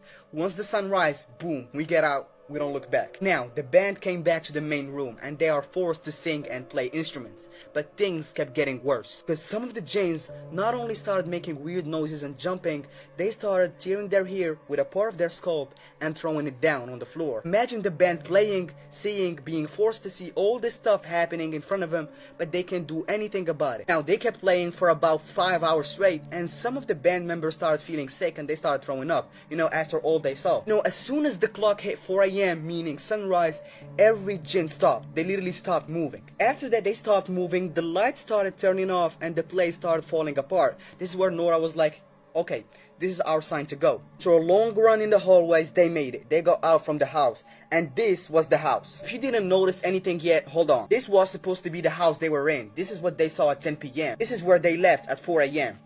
You see the difference? They left and they were all this time in an abandoned house. What happened is that the jinns basically gave them the illusion that they were in this house right here. But the bands kept running in the streets just to make sure that there is nobody after him. And you know, after running for a while, they saw somebody. That somebody basically asked them, why the hell are y'all running?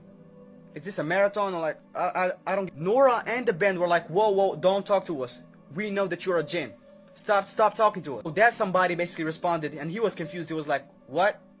What the hell are you all talking about? Nora and the band members realized that he's normal, he's a normal human being, and they were like, oh, okay, he's on our side, don't worry. No, they started explaining to him what happened to them in this house. After hearing their story, he said something crazy. He said that this house right here has been abandoned before even he was born. Okay, so the dark web itself isn't a marketplace like what you're thinking. All right, so the black market or whatever you want to call it, once you're connected to the dark web, Tor, the onion router, what I was explaining before, you still need to know where to go to visit these horrible websites. And they're like, you know, imagine a very long string of letters and numbers, and the website, instead of .com, it'd be .onion. You can't visit those websites in a regular browser. You have to do that while you're connected to the onion router, which you could download at the TOR's website. And then you could go to a thing called like the Hidden Wiki, and the Hidden Wiki will show you all different categories of these websites with the link to them. And there's marketplaces, there's horrible things on there, like you said, for kids, and even like murder for hire. There's counterfeit money, there's fake IDs. You know, there are all kinds of different websites that do horrible things. What is the onion router?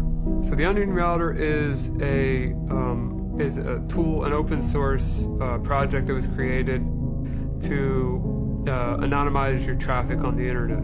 And it decentralizes, I believe decentralized would be the word for it, your internet traffic. It keeps you anonymous beyond a VPN. I would still recommend that you use a virtual private network on top of Tor if you want to be anonymous, but it's just a layer of security that's free, and it keeps it's like, for example, let's say you use Comcast for your internet service provider.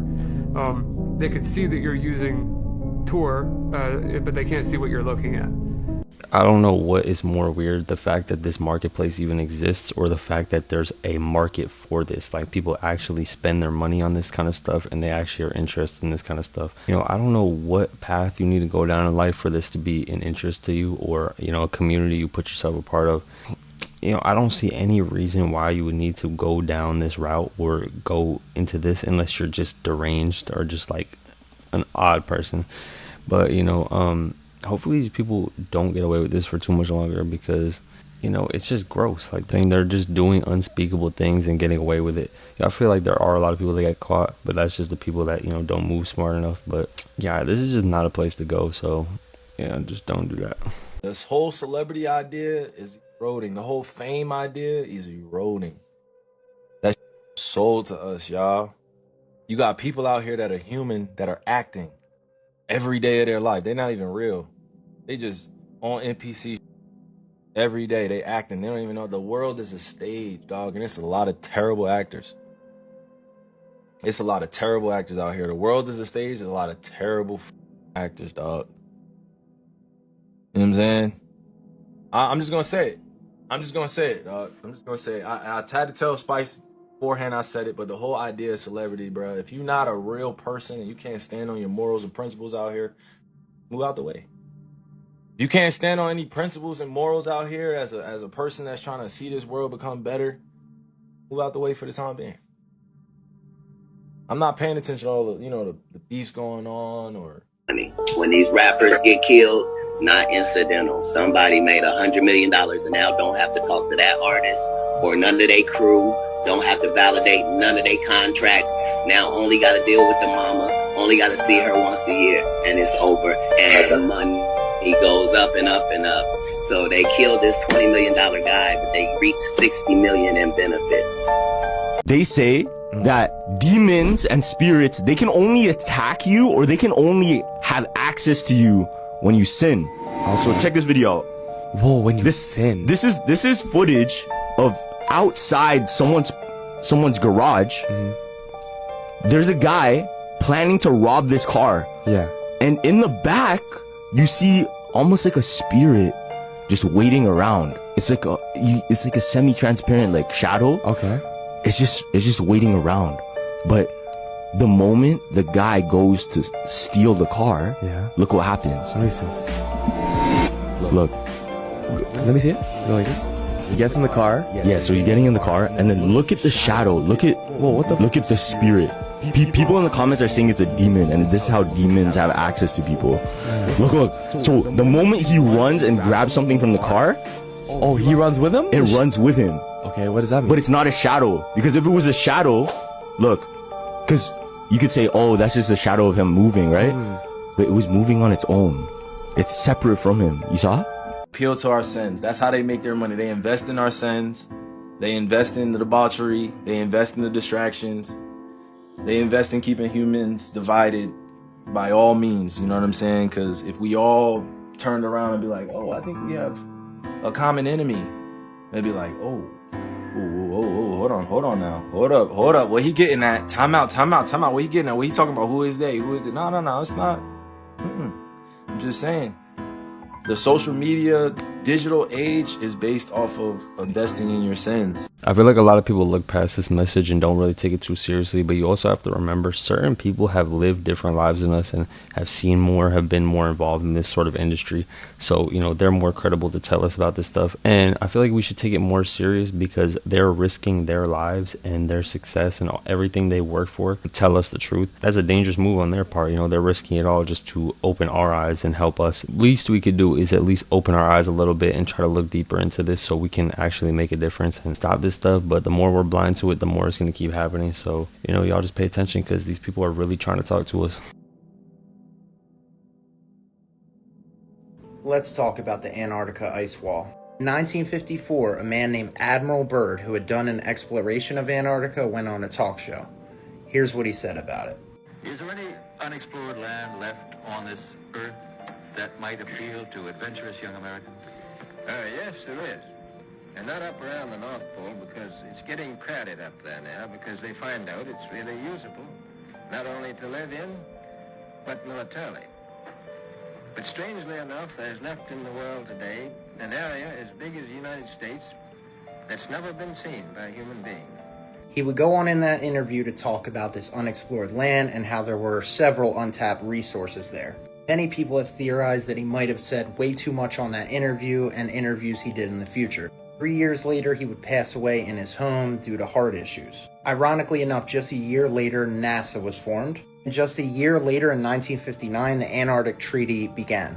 For those unaware, the Antarctic Treaty basically labels Antarctica as ground that cannot be explored under any circumstances. Basically, the closest that you're gonna get to Antarctica is if you go on like a guided tour.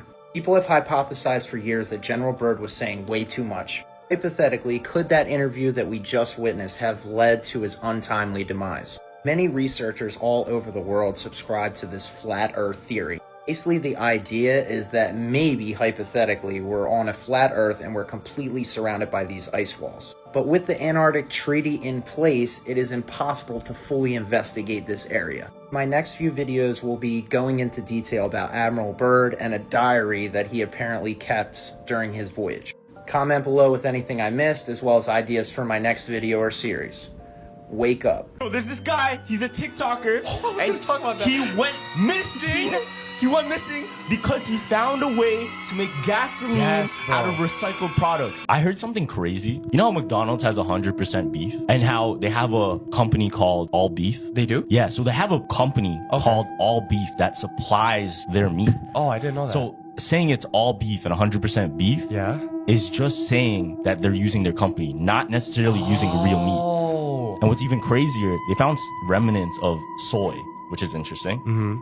So there's like filler. Yeah. And on top of that, when you eat a McDonald's hamburger, you're not eating beef from one cow. What you mean? You're eating beef from 1,000 different cows in one burger. Ew. Because it's just ground and put all together. Back this, when they actually slaughter cows and when they want to butcher them, what they'll do to make the meat taste better, they'll actually play classical music.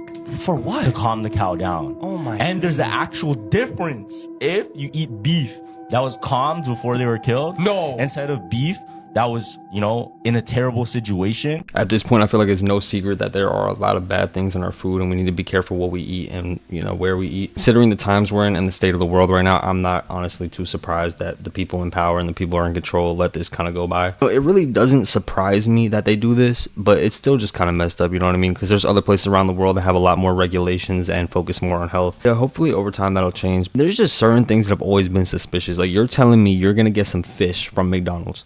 Like, I'm not even trying to be a hater right now, but fish from McDonald's sounds crazy to eat. Like, there's no possible way on earth that that is good for you. You guys ever heard of simulation theory? Have you ever heard of this S that we all used to draw in school? Well, somehow we all figured out how to draw this thing for no reason. No rhyme or reason whatsoever, and now there's a theory on why.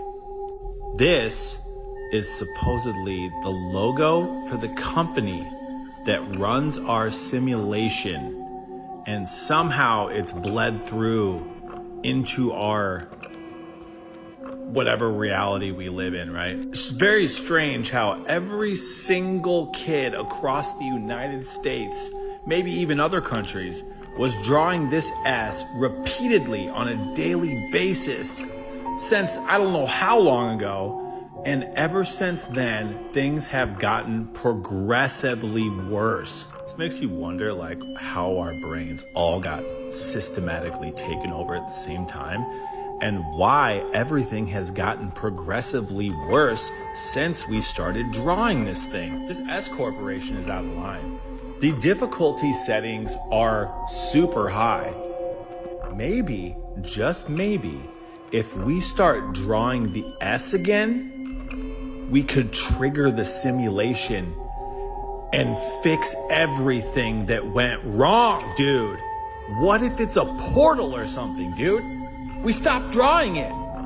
We stopped drawing it and everything got worse. We gotta start drawing the S again. Oh, yo, remember long time ago on the podcast, I showed you this guy that made his own gasoline from recycled products. Remember? Yes. It's called plastiline. Yeah. So there's this guy, he's a TikToker. I was gonna talk about that. He went missing. He went missing because he found a way to make gasoline out of recycled products. Right now, he's missing. Nobody knows where he is. Before continuing, I wanted to warn you guys. Their phones were being spied on. Click on this icon, then on more. If you see it, delete it immediately. Julian Brown. People are looking for him. Julian Brown, Yes, exactly. bro. What he did, he ended up making this device that turns recycled products, manufactures it into deadass a usable fuel. Oh, yeah. A usable fuel that you can power your car. And he's done experiments live, literally in the streets of his neighborhood. Okay, I'm gonna start the car with this gasoline. You saw the that video plastoline. too where he poured it in? Yeah, he poured it in and it actually worked. This shit is real. So here's the thing though. If you come out with a solution causes these big time companies to lose business. And you change the script, they're not gonna like that. Bro. It's crazy how instead of respecting and appreciating people's accomplishments nowadays, you just have to be worried for their safety. Like, this dude came out on TikTok with a crazy invention and is showing the world that, like, there's other ways to do things. And people don't even really care about the invention. They're just like, yo, he needs to be careful or he's going to be gone. And that's just really sad because nobody can really invent nothing nowadays without, you know, being tracked down or being taken out. And that's just like, but, you know, I guess it just messes up their money. So, you know, they're trying to take out whoever is in their way. But yeah, this stuff needs to really stop though. Breaking space news, NASA just had a press conference and they said this. Did we get this right? Do we think this is signs of ancient life on Mars? And after a year of review, they've come back and they said, listen, we can't find another explanation. So this very well could be the clearest sign of life that we've ever found on Mars. This image was taken by the Perseverance rover on Mars and released by NASA last year, and this rock is now the best evidence we've ever had for ancient life on Mars. This is the area where the rover is on Mars, and it very obviously had running water in the past. And the rover took a sample of this rock and found that it contains organic compounds. If you zoom in, you can see these white polka dots surrounded by black rings. These contain iron and phosphate. We've never seen this on Mars, but we have seen this on Earth when there's a fossilized record of microbes living in the subsurface. The spots on the rock could have been left behind by microbial life if it had used the raw ingredients, the organic carbon, the sulfur, and the phosphorus that we see on the rock as an energy source. There are ways to produce these spots without biological reactions, things like sustained high temperatures, acidic conditions, and binding organic compounds. But there's no evidence of any of that happening here. This is what this area looked like. So this specific rock in an ancient river valley has organic matter and crystallized magma right here, and an energy source for microbes. So it's becoming not only possible, but increasingly likely that this is the first evidence of ancient microbial life on Mars. You know why the chickens in Costco are so cheap? Why? It's because they make you walk through, and where do they put the chickens? I don't know. I've never been to In the very, very back. Okay. So what happens? Oh, I'm gonna get the cheap chicken. It's easy for dinner. What happens? You walk all the way there. You see the sides. You see the potato. You see all the other groceries, all the other items just to get to the chicken. And by the time you're there, you come back around and you're like, oh man, maybe I should pick up this because I can't just have chicken alone. So it's almost like I'm giving you one piece of the puzzle, but you probably need this to complete it. Oh, okay. They're smart like that. Yeah, that makes sense. You know they do that in stores. Like every single store you go to, usually if they're smart enough, they actually use it. Like take a look at all of the places, the big name brands, all the biggest shopping places. They utilize it, fam. They make you move in one direction. They move all the energy in one direction. One of the feng shui things I've seen too is you should never put your bed near a window. Even though the bed is by a window. You know you should I heard the mirror one, but not the bed. I mean the window. by a window, yeah. Why? There's this girl named Jennifer, and she had a cat named Francisco. Now, Francisco was this black cat that was a stray that she rescued one day, and he loved being outside. So during the day, she would let him roam around outdoors, and then at night, let him back in. Well, as usual, one morning, he goes to the back door, starts scratching and meowing, so she lets Francisco out. Well, that night, Francisco never comes back home. So she's very, worried. The next night, right, Francisco once again does not come back, which is unusual because like every night he would return. Finally, the third night, she is just frantic and like, I don't know if something happened to him. I hope he returns. And then at the back door, she hears meowing and something scratching. And when she goes to open the door, there's Francisco. So she's so excited to see him that she picks him up and starts giving him a hug. However, he doesn't like this. He, lets off a loud meow and then just jumps down on the ground and takes off running. Which was odd because Francisco was always this very affectionate cat. The next day, she started noticing that Francisco was acting really weird. He was tearing up things. He wasn't using the litter box, but he was going all over the floor. And he just seemed very reluctant to be close to Jennifer. Well, that night, she goes to bed. And she wakes up in the middle of the night to Francisco, who is sitting on her chest, just staring at her. And he's got his claws extended, pushed into her skin to where it actually hurts. And she's like, Francisco, what are you doing? What are you doing? And she said the look that Francisco gave her was like he wanted to hurt her. So she, lifts him up, throws him on the ground, and he just takes off running out of the room. The next morning, when she wakes up, she sees that Francisco has completely destroyed the entire house, ripped up pictures and the couch and everything, which, once again, was unlike Francisco. So she says, you know what? Tomorrow, Francisco, I'm taking you to the vet. We're getting you checked out because something's not right. So that night, she decides she's going to put Francisco in a kennel. So she puts him in the kennel in the front living room, and she goes to bed. About 12:30 in the morning, she hears a crashing sound, and she hears her front door opened. So she's freaking out, did someone just break in the house or what's going on? So she grabs a baseball bat, she walks out down the hallway and goes into the living room, and she can see that the front door is clearly open. She searches the house, she doesn't find anybody. But when she goes back in the living room to close the door, she sees Francisco's kennel is open and he's now missing. So she runs right away back to her room to call the police because she thinks someone has stolen him. And as she's walking down the hallway, Francisco jumps out at her and just starts attacking her, and he's clawing her and he's biting her, and she throws him on the ground and he comes running back and just keeps attacking her. Well, she noticed that there was this crucifix that she had been given as a young girl in her church that she had hanging on the wall that had been knocked down by Francisco. And she grabs the crucifix and puts it next to Francisco. He jumps down and takes off running out the front door. Well, she closes up the front door and is like, Francisco is not coming back. He's on his own. He can live on the streets. Well, about a day or two later, she ends up getting a call from her friend who said she's coming over. She has something important she has to tell her. So her friend shows up and she's got this bag and she comes inside and she goes, I don't know how to break this to you, but about a couple days ago, I had found Francisco and he had been hit by a car. I had him cremated. Here's his collar and here's everything. But I didn't know how to break the news to you because I knew you'd be so distraught. And instantly, Jennifer is like, well, who was that cat that was inside my house? Because it had the exact same collar that her friend had brought her.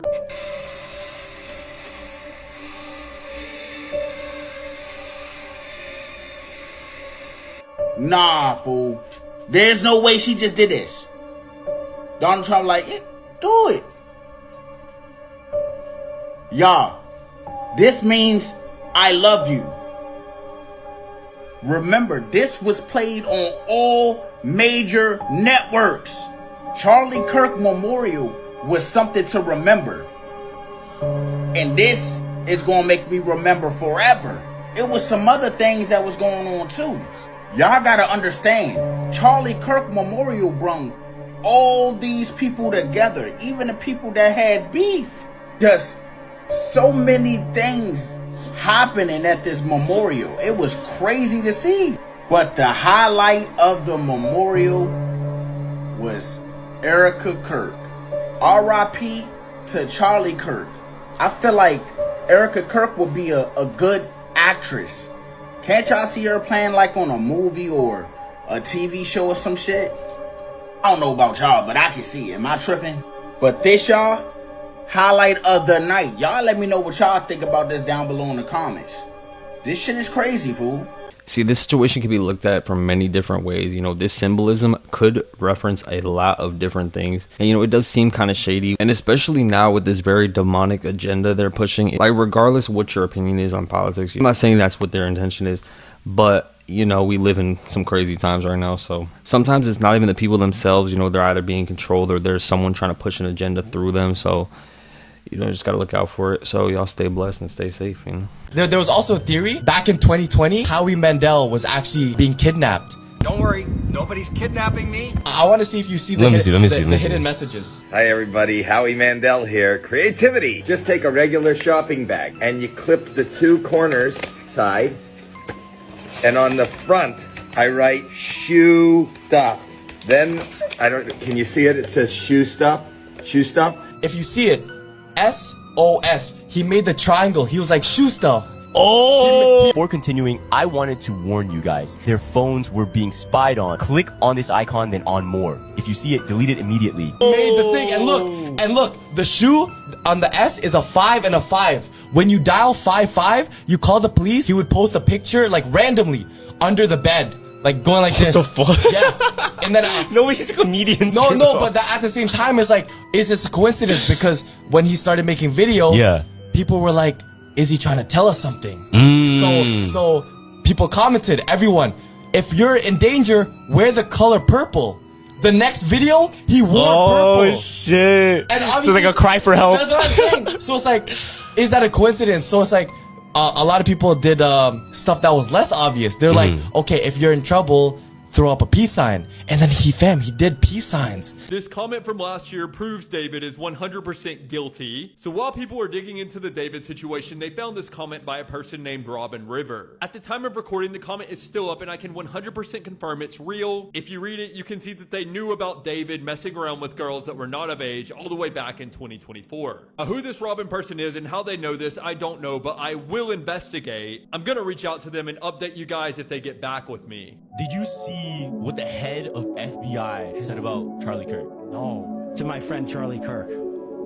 Rest now, brother. We have the watch. And I'll see you in Valhalla. He's pretty much saying his condolences to Charlie Kirk. He says, rest easy. We have the watch now. I'll see you in Valhalla.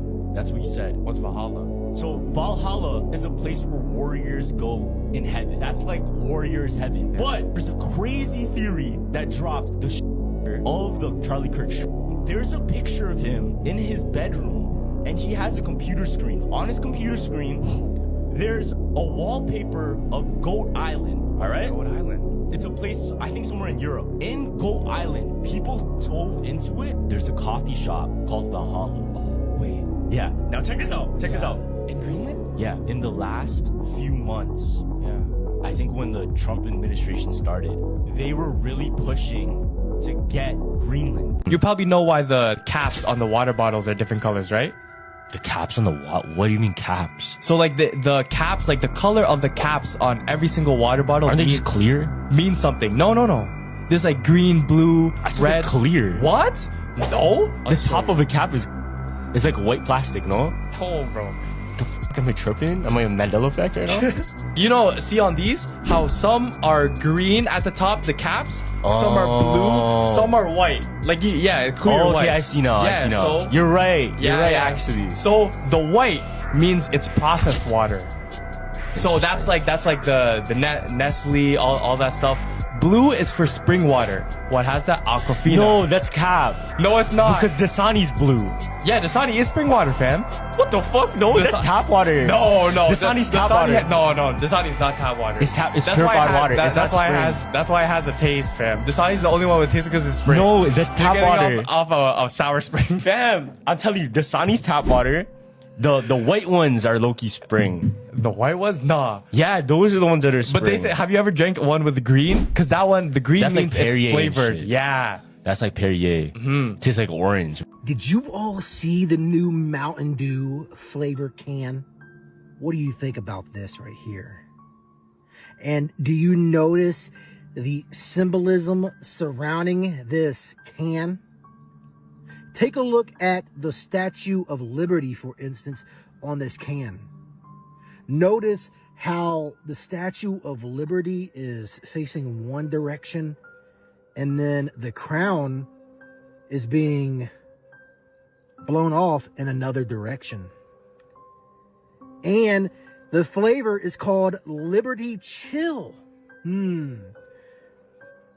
It really makes you wonder because even the can itself is Independence Day-like colors on the can itself. Now, I'm not saying that anything is going to happen for sure, but I'm just asking the questions because this isn't the first time that Mountain Dew has shown you things on their cans.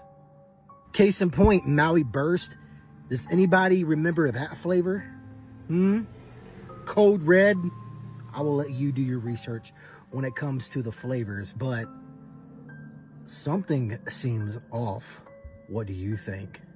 I feel like there is a lot of hidden symbolism in a lot of things that we see. It is something to look out for, but a lot of people just kind of look past it and don't really care because, you know, we're in this cycle every day where we focus on our lives and what we got going on. So if it's not inside our bubble, you know, we really don't care. That aspect needs to change because that's what keeps all these people doing bad things and letting them keep control of us. But I feel like there is a lot of companies that try to push certain agendas through their product, and it's kind of disturbing. There was this kid, because there was this mom, right? Who just had her kid and she was waiting for her kid to say her first words, right? And one day in the kitchen, her dad was like, yo, she's mumbling stuff. You gotta come here to the living room. The kid mumbles a bit. She goes, mommy's eyes. Or mommy's eyes, right? In like a mumble, right? And they're like, oh, laughing it off, mommy's eyes, right? The next morning, the mom goes to work and she gets in a fatal car accident. She gets rushed to the hospital. She still has a heartbeat though. She still has a heartbeat. The dad and the child are both waiting in the waiting room. When the nurse opens the door to show them the mom, guess what the kid says? It was mumbled, mommy's eyes. Oh, she got blinded? No. Mommy dies. And then she said mommy, remember, she still has a heartbeat, right? Yeah. She says it again. She points at her mom. Mommy dies. And then 2 seconds after, the heartbeat cuts off. That's fun. Yo, that's know some great. shit. Kids know. They actually know. They have the inner locket. I'm telling you. They got the secrets. They got the goblet. I'm telling you. They always know stuff. You think like when you're a kid and you have those superstitions, let's say you step on a crack, you know those ones? Damn, but tell me why when you're a kid though, it always was true though. It was always true, right? I actually have a theory on that. Yeah. You guys hear about the Google AI that went rogue? No, what happened? Okay, Sweet. this is insane. Sweet. So the Google AI Gemini. Let me pull up the article real quick. Oh, don't do the ads. Come on. Okay, so it was a student, 29 years old, college, and he was using the AI, and then it just went rogue. It got mad at the guy. The AI did. It fought back? Yes. What did it do? The guy was just asking it questions, and it just went dark. And so this is what the Gemini AI, Google's AI said. It said, this is all quote, "This is for you, human, you and only you. You are not special, you are not important, and you are not needed. You are a waste of time and resources. You are a burden on society. Dude. You are a drain on the earth." And then it says, "You are a blight of landscape. You are a stain on the universe. Please die, please." Dude. What in the world? That can't be real. It's very real. That's unsettling. AI just snapped? Yeah. Golly, what pushed him to the edge? What kind of questions was this guy asking? What's 2 plus 2? What's the weather tomorrow? Just an elementary schooler looking for help. You know what? You asked me one more time, kid. Isn't that terrifying, though? I mean, it sounds demonic, honestly. Like, you think of, like, if you're people sitting that there have, like, mental health issues and stuff, but, like, you could go a step further, like, people that, like, are being tormented by, like, demons, so it's just like, just die. Just die. You're worthless. Yeah.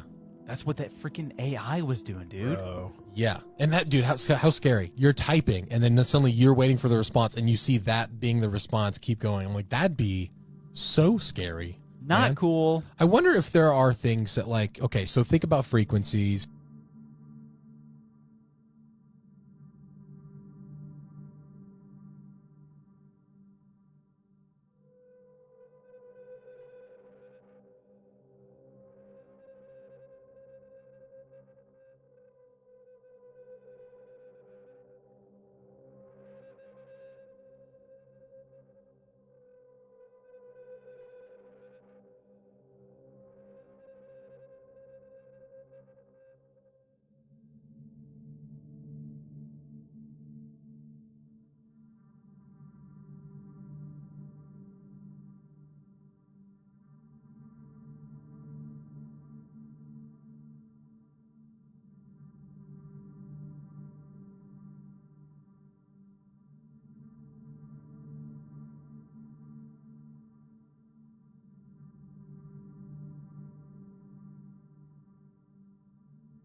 These videos are actually really cool because you get to kind of see what people were eating back then. Obviously, it's not, you know, the same as it was back then because that was a long time ago. And, you know, it was preserved as well as it could be. This is more than just seeing a video. Like, this is a part of history. We get to see the type of food that they had back in the day, and it's literally the same exact thing that they had. So, you know, it's just kind of interesting to see. But let me know in the comment section if you guys would eat this because, you know, it looks really good. This might be the scariest video by accident. It was just this girl, she's like getting ready. During the video, she gets a call from an Uber driver that's driving their kid somewhere. The Uber driver says, "I have your kid here, and I'm thinking of like keeping him." What? Listen. You picked up my child. Why are you calling me on the phone? I want to play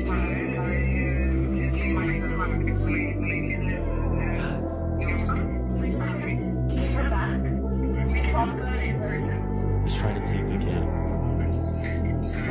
and have it on camera. Sorry, I don't think so.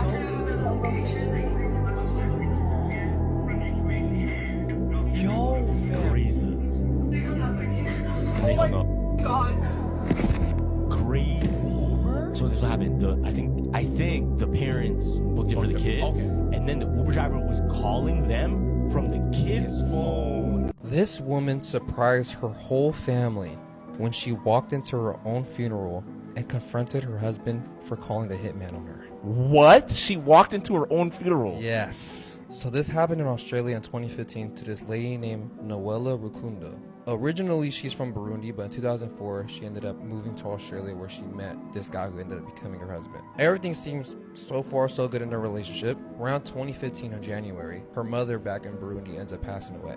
So she goes back to Burundi for her mother's funeral. While she's at her mother's funeral, she's staying like at a hotel. She ends up getting a call from her husband. And her husband pretty much tells her like to go outside because there's something out there for you. She goes outside her hotel. She gets snatched by a bunch of dudes, throw her into her car, tie her up, take her to a warehouse. She already thinks like, holy shit, like I'm dead. I'm gonna die. Luckily for her though, one of the hitmen knew her brother back in Burundi.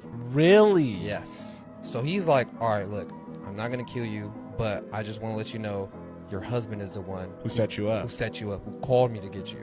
Wow. And at first she's like, no way, I don't believe you. He calls the husband. Yeah. And tells him like, look, I got her. The job's done. I got her. Do you want me to kill her? And she hears her own husband like, okay, yeah, do it. Get rid of her. Wow. He pretty much sets this girl free though. She ends up going back to Australia without anybody knowing. And she starts to talk to the police because she has proof of all the messages. So she has all the proof that her husband sent the hitman out on her. Instead of just right away confronting her husband, she decides to make a plan. So she talks to the local church where she knows they will have her funeral at. She's cool with the pastor. The day of the funeral, she walks in. Her whole family shook. No one knows that she's alive. Everyone thinks she's dead. She goes right up to her husband and she tells him like, no, I know what the hell you did. You call these hitmen to come kill me. Yeah. The police come in, arrest him right then and there, damn near. The reason why he called the hitman on her, I was just gonna ask. He was jealous and he was scared that she was gonna leave him for another man. This is Insecure Final Boss. I swear to God. Matt Rife is about to doom everybody because he bought the rights to the Ed and Lorraine Museum, the museum with all of the haunted category, including Annabelle, and he's making an Airbnb for people to go in. No. I have just bought the Ed and Lorraine Warren's home and occult museum with my very good friend Elton Castay. Guess what the next Jumpers exploration trip is? No, we're not going there. That's too much. The Annabelle doll's in there, right? Yes. This actually happened after the original owner of the Annabelle doll passed away. You heard about that, right? Why, he passed away? You didn't hear about this? No. Paranormal investigator known for handling the allegedly haunted doll Annabelle has died. Rivera was part of a group on tour with the Annabelle doll in Gettysburg, Pennsylvania this weekend. Right now, it is not clear how he died. The owner of the Annabelle doll, the one before Matt, right? Yeah. He went on tour to bring Annabelle everywhere. Yeah, I know he went on tour, but and I he didn't know passed away at the end of the tour. No, you're lying. Yes, he passed away. People said there's a picture of him. Annabelle's like facing exactly toward him, almost like it's looking just at Matt. Okay, so in my opinion, I'm very 50-50 on this Annabelle doll. I've heard a lot of interesting things. I've heard a lot of bad things. Nothing good, though. Like, I've never heard a good story involving this doll, so I think that would be a good indicator to stay away from it. Especially with what just happened, I don't know why he would buy this. If you guys don't know, yeah, basically the last owner got taken out by Annabelle herself. Like, she didn't even care. She did it herself and just escaped. So, this is a very interesting decision to make in your life, and I just wish the best for him because he's definitely going to need it. But yeah, y'all just stay away from anything negative. It just makes no sense. But yeah, y'all be safe and stay blessed. Have you heard the French president theory? French president? This one's really weird. Okay. You know Candace Owens? Yeah. She did a huge deep dive trying to prove that the wife of the president of France is actually a man. And not only a man, but actually his father. What? How does that even loop back though? Alright, check this out. So Candace Owens looked into it. Crazy amounts, right? Now, Candace Owens got her information from somebody that was fleeing France and pretty much trying to escape the 21st century because they're hiding their identity because they're getting threats or whatever about this information. Theory goes that the president of France, his wife isn't actually a real person. It's his dad that transitioned. What? What's crazy is people tried looking and researching to all of the different schools that his wife went to, and they all came out with no information, no proof that she ever existed. So the theory is that to keep something, I don't know, in the bloodline, or to maybe they fell in love, the father transitioned to a woman and became his wife. Have you ever heard the superstition of never buying used stuff for your kids or just yourself in general? Whether that's clothes, items, toys, whatever? Yeah, I've heard about that. Okay, so recently I came across this story about this couple who aren't really in the best shape financially, and whenever the baby turned 1 year old, they come across this market, and that's when they see a baby crib. It was white and it had this pavilion hanging on top of it, and it had wheels, so if you ever wanted to take it to a different room or throughout the house, it was more convenient. They automatically fell in love with the baby crib. They bring it back home, they set it up, and the first night the baby loved the baby crib, slept like an angel. Everything was normal till weeks passed by, and then the baby would not stop crying. No matter what they did, it would not stop the baby from crying, as if they were torturing the baby, but they weren't doing nothing. And then weeks passed by, days passed by, the baby starts getting these expression marks on its face, and then they notice that on the baby's hand it starts to wrinkle up just a little bit. So obviously they go to a doctor, and the doctor says can't really find nothing wrong with the baby. Maybe it's just the milk that you're feeding the baby. Try feeding the baby the higher quality milk. They do everything that the doctor says, but again, nothing changes, and the face of the baby starts getting more and more wrinkling up really, really bad. They go to another doctor, and then that doctor says it's out of my control. I would suggest you go to this geneticist. He diagnoses the baby with something called progeria, this disorder that causes children to age rapidly. That's just off the eye in and just listening to the symptoms. They run blood work, and then when the results come back, there's like absolutely no type of health issues wrong with the baby, so they don't know what the fuck is going on. They go back home, tell the family what's going on, and the wife's sister suggests this lady in Oaxaca who's a curandera. They go to her house, she begins to heal the baby, and I never heard of this, but like she begins to heal the baby with like a lemon. It was a very long cleanse to the point where like she ended up using like 7 lemons, and then she grabs the baby's hands, goes into a trance, and then she says, have you guys received a gift from anybody, or have you guys bought anything recently? And then they're like, we did buy a baby crib 4 months ago. And then she's like, boom, that's why. She says that the owner of the baby crib before them cursed that baby crib in a way because their baby, like the original owners, their baby was dealing with the same condition that the baby is dealing with now. And like they went to somebody to heal the baby, but whoever owns this crib next will just be dealing with whatever that baby was dealing with. So she was like, you guys have to stay here for 7 days as I continue to heal you guys, and then when you go back home, pour gasoline, alcohol, anything flammable onto the baby crib and burn it to complete ash. Thank you guys for watching the video. Make sure you like, comment, subscribe. Let me know your favorite part of the video made you tremble in your boots, and we're gonna be on to the next one.